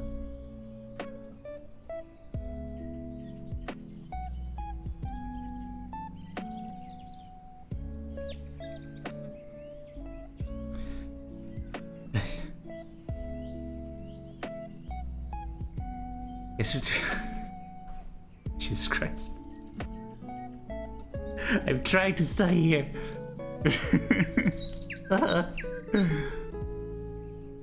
Almost done with this book. How much is there left?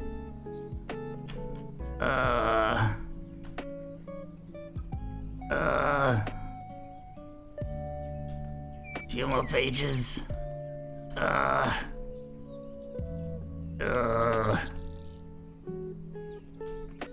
Heck.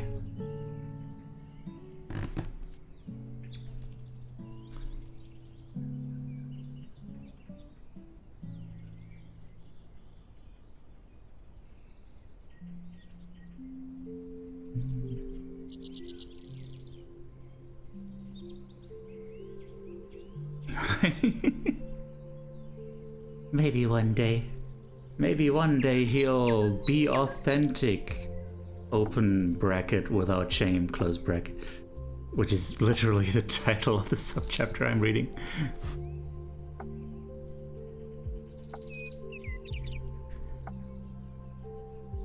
Oh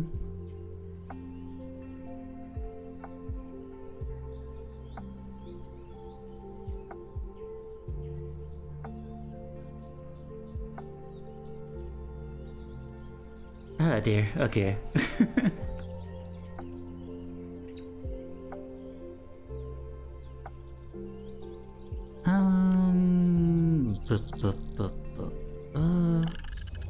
Wait, where did we leave off last time? Hang on. Letter to future you. Okay, yeah.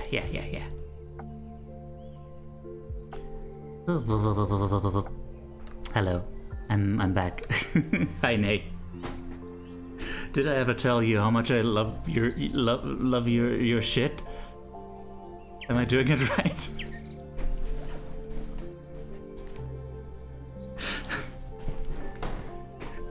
Is this what you expect from me, mother?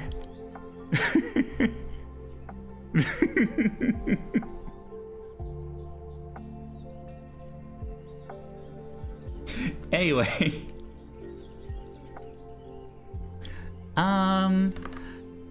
8. 8 is about thinking about how cool you are, which is pretty freaking cool. Wait, we already... no, we already did go through this one. Yes, we did go through this one. Yes. Okay. Don't anyway disturb us. I don't... Nay, I cannot tell. I cannot tell what we're talking about. Or how serious we are being. I need to table flipping emote. You do need that. But you know, it's okay not to know. This is the chapter. This is the title of this subchapter.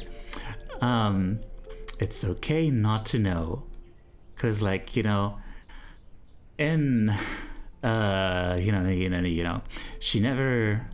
The first time she cooked ground beef was at 24 years old after googling how to cook ground beef, and you know, she never learned how to write a cursive D, and because she missed the day in 3rd grade where they learned how to write a cursive D, and you know,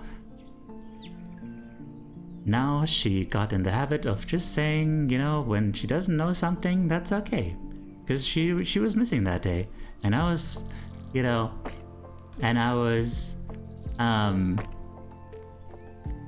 yeah. And I was missing on the day where they taught me how to know what Nay is talking about. So that's my excuse. Your chat is gonna be concerned with how I dunk on you. And I said, nah, he likes it. And you said, do I though? So if you don't, I can go. I mean...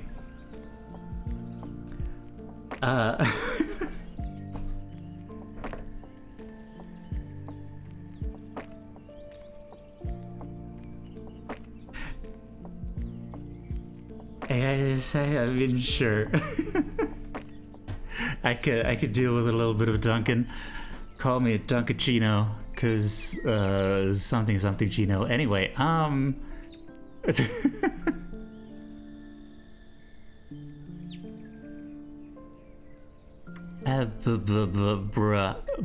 I know, right, bruh. Thanks. So,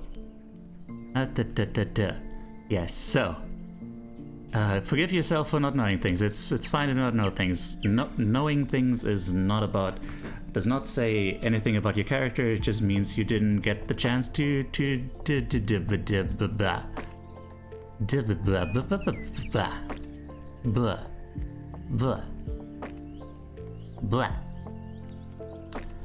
half joking because they tend to be, how do I say this? How do you say this? Wary with directness. Wary with directness.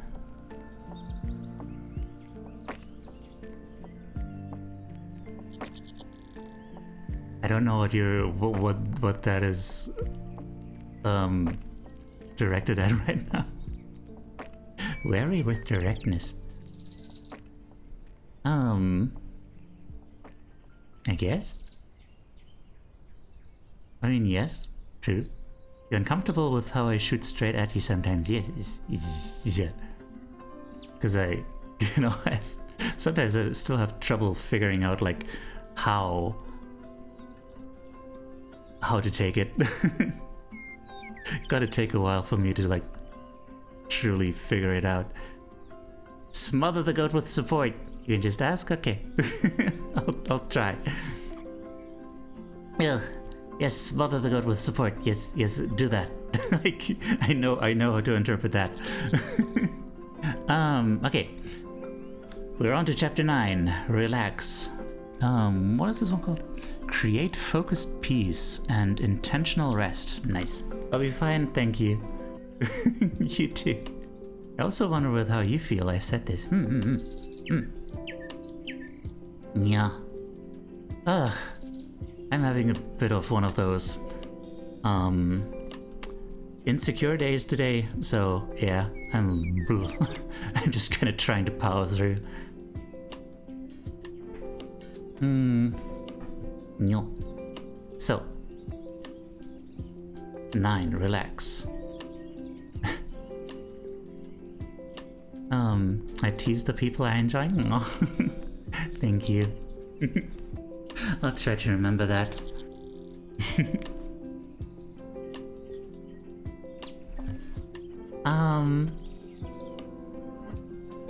Okay, so this chapter starts with the words, "It can be super exhausting to have emotions," which, God, if that ain't like the mood.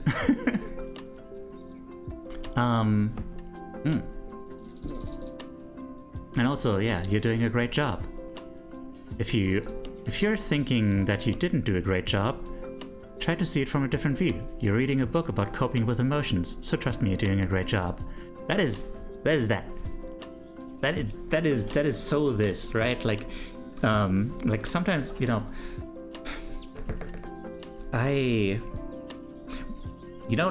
like Nay has a really cool way of doing like one of those compliment redeems, because like it's scary to have like a compliment redeem and have someone redeem it, and then you're like, I don't know what to say about you because I don't know you well enough, maybe sometimes my brain kind of conflates people when I just kind of barely know them, and as like I'm afraid of like thinking of the wrong person and be like, oh man, I really admire how you're studying sociology, and they're like, I don't do that.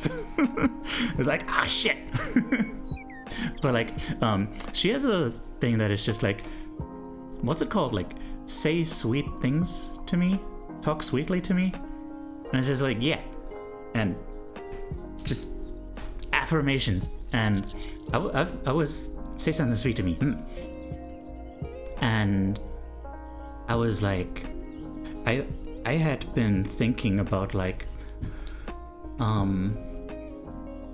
me, I'm a very critical thinking, skeptical person. So like sometimes I see people saying like, oh, I believe in you, I trust you, Inidi da password you've got eight this. characters long. So he picked Snow White and the Seven Dwarfs, but it didn't work. But it didn't work.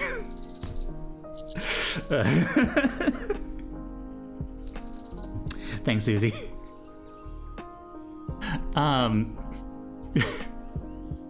And I tend to be skeptical. I tend to have a hard time accepting like these broad statements on like, you're doing great, like I love you, you're wonderful and beautiful and stuff. But I think there are some things that I can say and really believe. Just like exactly this paragraph. Like, you're reading a book, you're doing a great job. And, if you don't think you're doing a great job, you're reading a book about coping with emotions, so trust me, you're doing a good job. Like, you're out here trying to get better and refer back to earlier, me saying that if you're doing your best, then that's the best anyone can ask of you, and I'm proud of you. That's that thing.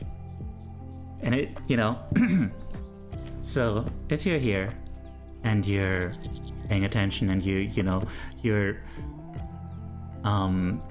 trying to absorb these things and take them seriously and try to implement them because, like, you know, you want to get better. And I'm so freaking proud of you because, like, that is so hard. That is so freaking hard to do. And man, just thank you for being here and for being you. You know? That's so great. That's great. Say something sweet to me. It encourages directness and being honest about needing kindness. Helps people know it's okay to ask. Oh, right, that's another thing. Being honest about needing kindness. That is a very good point, yeah. Right. Like, because like these complimentary DMs are often just like, is compliment me, VTuber.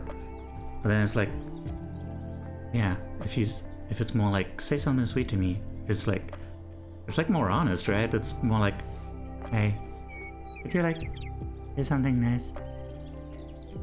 Thanks.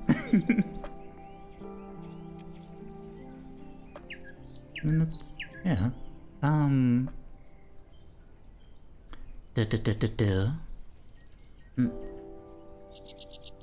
Okay, so anyway, because you are doing such a great job, and you know it's hard and it sucks, and I'm proud of you.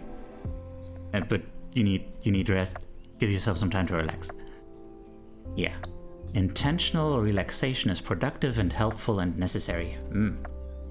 Yes, take as much time as you need. If it's like an hour or two or the whole day. This is not in there, but like, hang on. How do you distinguish between? Yeah, I guess the intentional part is the linchpin, because like, it can become just this depression thing, to be like, oh yeah, I'm just doing nothing today. I'm just lying around in bed, and you know, I have an excuse because it's self-care. It can just be like depression, and you're just kind of fooling yourself into thinking that you're actually like helping yourself get better. And I guess like the thing about it being intentional is at the core of like how to distinguish the two. But what does that exactly mean? Just something to keep in mind. You know, I can't repeat often enough that I'm not an expert. I'm not a therapist. I'm learning as we go. But yeah, there's got to be something about that. It's got to be something about the intentionality. Because like, it's the same thing like with, for example, with me being on Twitch, for example, right? Like, sometimes I'm on Twitch and I have just such a good time, you know? I'm just actually hanging out with people and talking to them and like listening and, you know, vibing. But most of the time, I'm just kind of, you know, there. I'm just kind of there because like it's where I am, you know? Because that's the autopilot thing that I've, you know, gotten myself into. Just this mechanism that says like, oh yeah, just don't know what else to do to fill the time, and you know, blah blah blah blah blah. So yeah, when I'm there intentionally and I'm like, man, you know what, I want to really chill like with this person. Just want to really listen and, you know, to what they have to say and like really talk to them, and then it's cool. But if I'm just there because like, I don't know, I just ended up there, then it's unfulfilling. I'm not truly connected to the whole thing. I'm just like brain dead, like a zombie.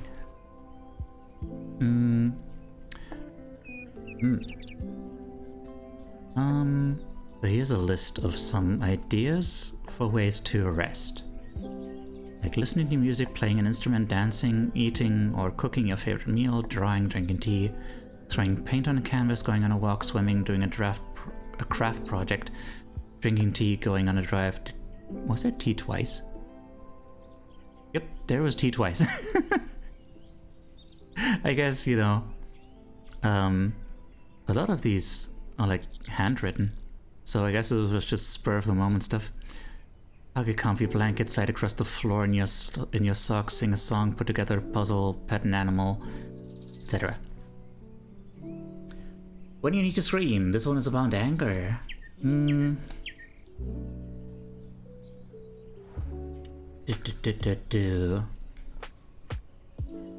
gonna quote this one. Growing up, I saw anger expressed in unpredictable and scary ways. This is true for many of us. We learn to express our emotions by watching our parents. That's what I did. And I did things very similar to them when I was young. Just, you know, thought that this bit of lived experience was important. Yes, the glorious importance of tea cannot be overstated. Teiyu. Of course. My mistake.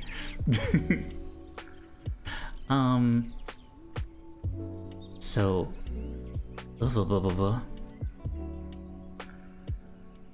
So here's an example of like why this book is a little difficult to get through sometimes. Like, to quote a moment, you can't just push your anger down or pretend it doesn't exist. Sometimes saying this anger is coming from fear, I do not need to react, just isn't good enough. And it's like there's this whole thing there, like about anger being a secondary emotion a lot of the times.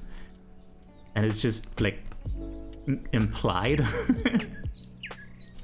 But yeah, that's the thing sometimes. Like oftentimes we actually feel sad or afraid or something else, and you know, we don't want to feel those emotions, so instead we express it through anger. And it's important to recognize that. But yeah, sometimes you're just actually angry. And then...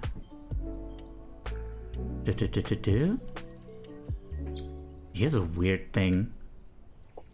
A DBT skill called Act Opposite to Emotion. I'm actually gonna, like, look this one up. Wait, can I not... copy... Ah, this one is a copy. Okay. I'm gonna look this one up. I don't know what this does. Why would you act opposite to emotion?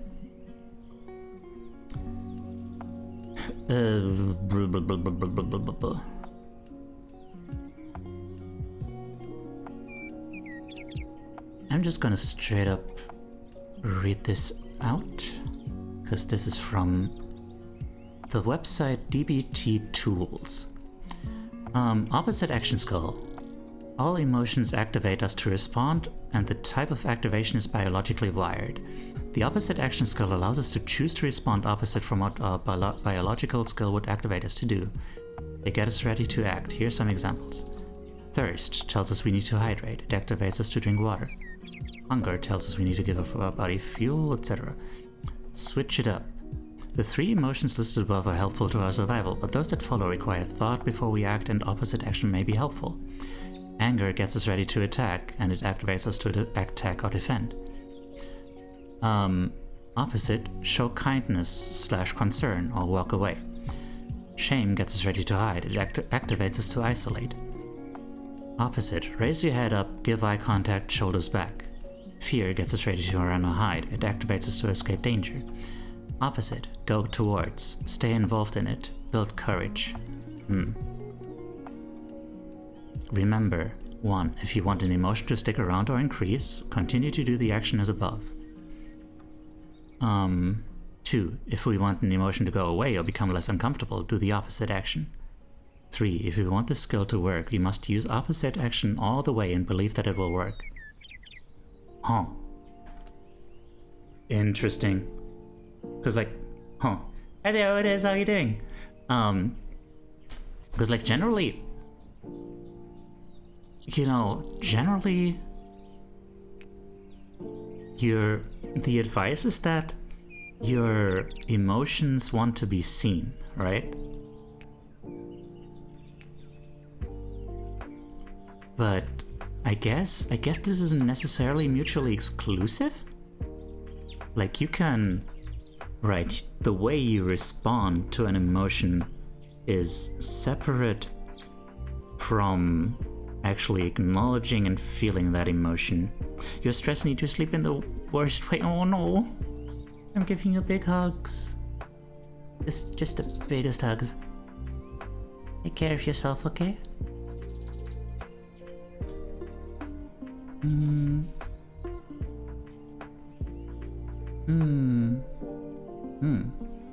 Okay, I think I might be starting to get it.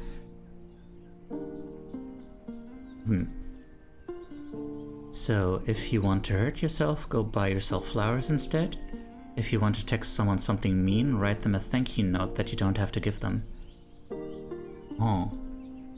It helps you at least imagine what you would do if you were taking the opposite fork in the road. Oh. Oh, interesting.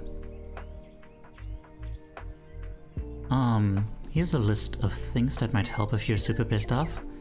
Go on an angry run, do a bunch of jumping jacks, take a nice bath, scream in your car. Ask your inner child, are you feeling misunderstood or unloved or scared or anything? How can I comfort you now? Write an angry letter. That you don't have to send, of course. Bonus, write a genuinely nice note to those who really grind your gears. Write a gratitude list, vent to a trusted friend. And, you know, brainstorm your own.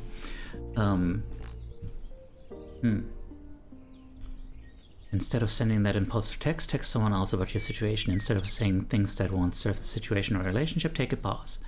Move your body, get that angry energy out. What will you do to move? Write out your anger. Write a letter, not to send. Write a long rant. Write a poem. What are your favorite mindfulness activities? Ease your anxiety by coloring in a coloring book, doing yoga, taking a dance break, asking for help, looking at something in nature, petting an animal. I've heard a lot about screaming in your car lately, right? Here's a bit that is like just straight up Buddhism. So, but there's something there. So, let's go into this with an open mind. Buddha taught us that all suffering is caused by resistance. We cannot force our desires to come true. When we are trying to manipulate or change things that we cannot predict or control, we're out of ourselves and our truth. We're out of ourselves and our truth.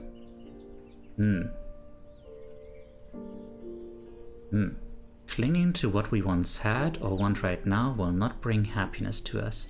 Sitting in that uncomfortability is difficult and crucial for growth. Ooh. So, here's the idea, which seems really wild. Basically, the idea is just that in order to be happy, you need to let go. Like, you need to let go of your ego, because, like we said earlier, your ego is all about judgment and dissatisfaction and stuff, comparing yourself. And you need to let go of your wants. All those things that you think you need to be happy. So, step 1, write, I want happiness. Step 2, let go of your ego by crossing out the I. Want, and then it just says want happiness. Step 3, let go of all the things you need. Let go of your tireless pursuit. Cross out want. And then it's just happiness. Those are crazy things, but you know, like I keep saying, it's all about just finding ways to direct your thoughts and emotions through actions.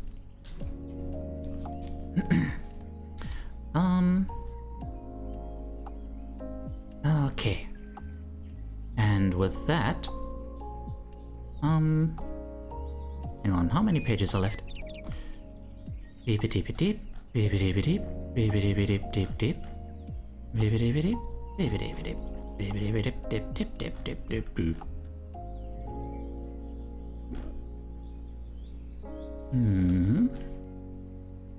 Okay, this will still take a few minutes. Is this mathematical proof that the pursuit of happiness doesn't work? Love it. I guess so. Kind of. Like in an algebra way. Okay. I'm gonna take another little break, and I'll be back with you in 5 minutes. Doru's evolving. I'm gonna be strong and a credit to the team. Look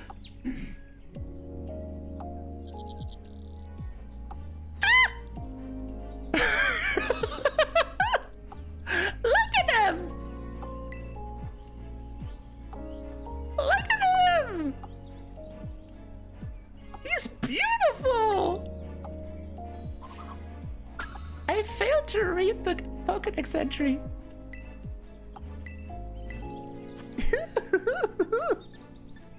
Oh, that was adorable. I love him.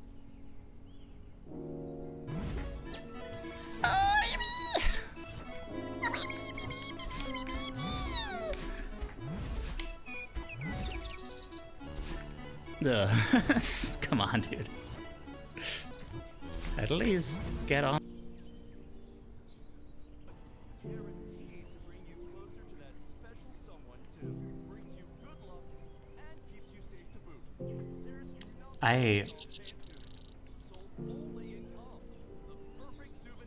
I'm not gonna comment on the shape of those.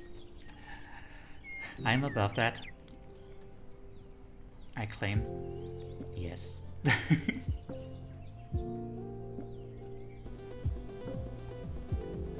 She's in a league game. Okay. Hi, Ash. Ash tells Zoe that the perfect thing to call her followers is her honeys. Because the you get the joke.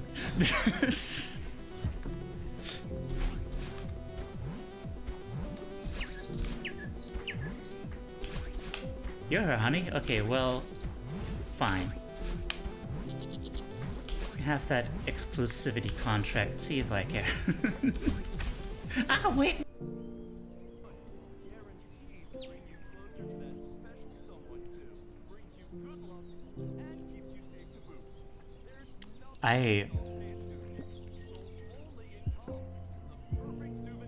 I'm not gonna comment on the shape of those.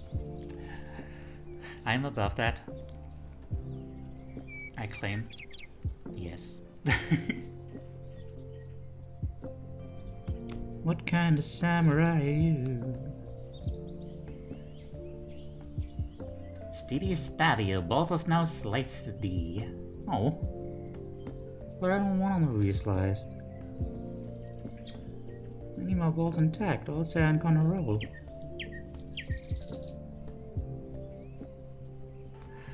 Okay. Can we do this now? I would really enjoy that.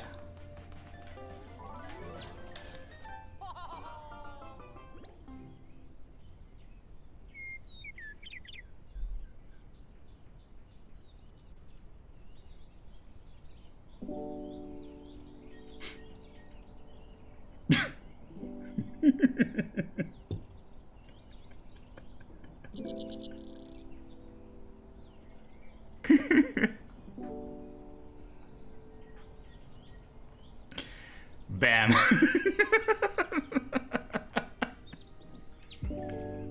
Connie, I appreciate you so much.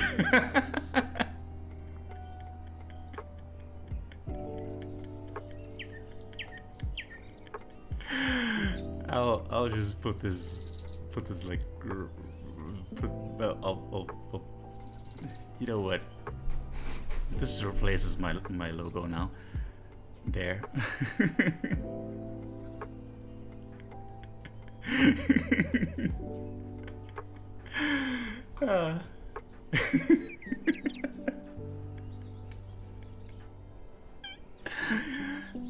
I appreciate that you appreciate me. So there.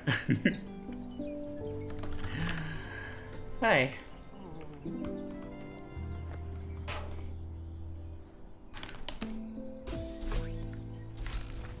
Ship up. Ship up. Ship up. Ship. Ooh. Ship. People.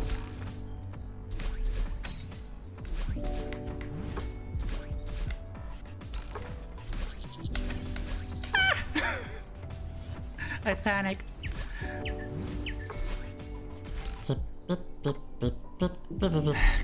Pursuit of happiness. Ah, oh, you know what? That is actually very clever.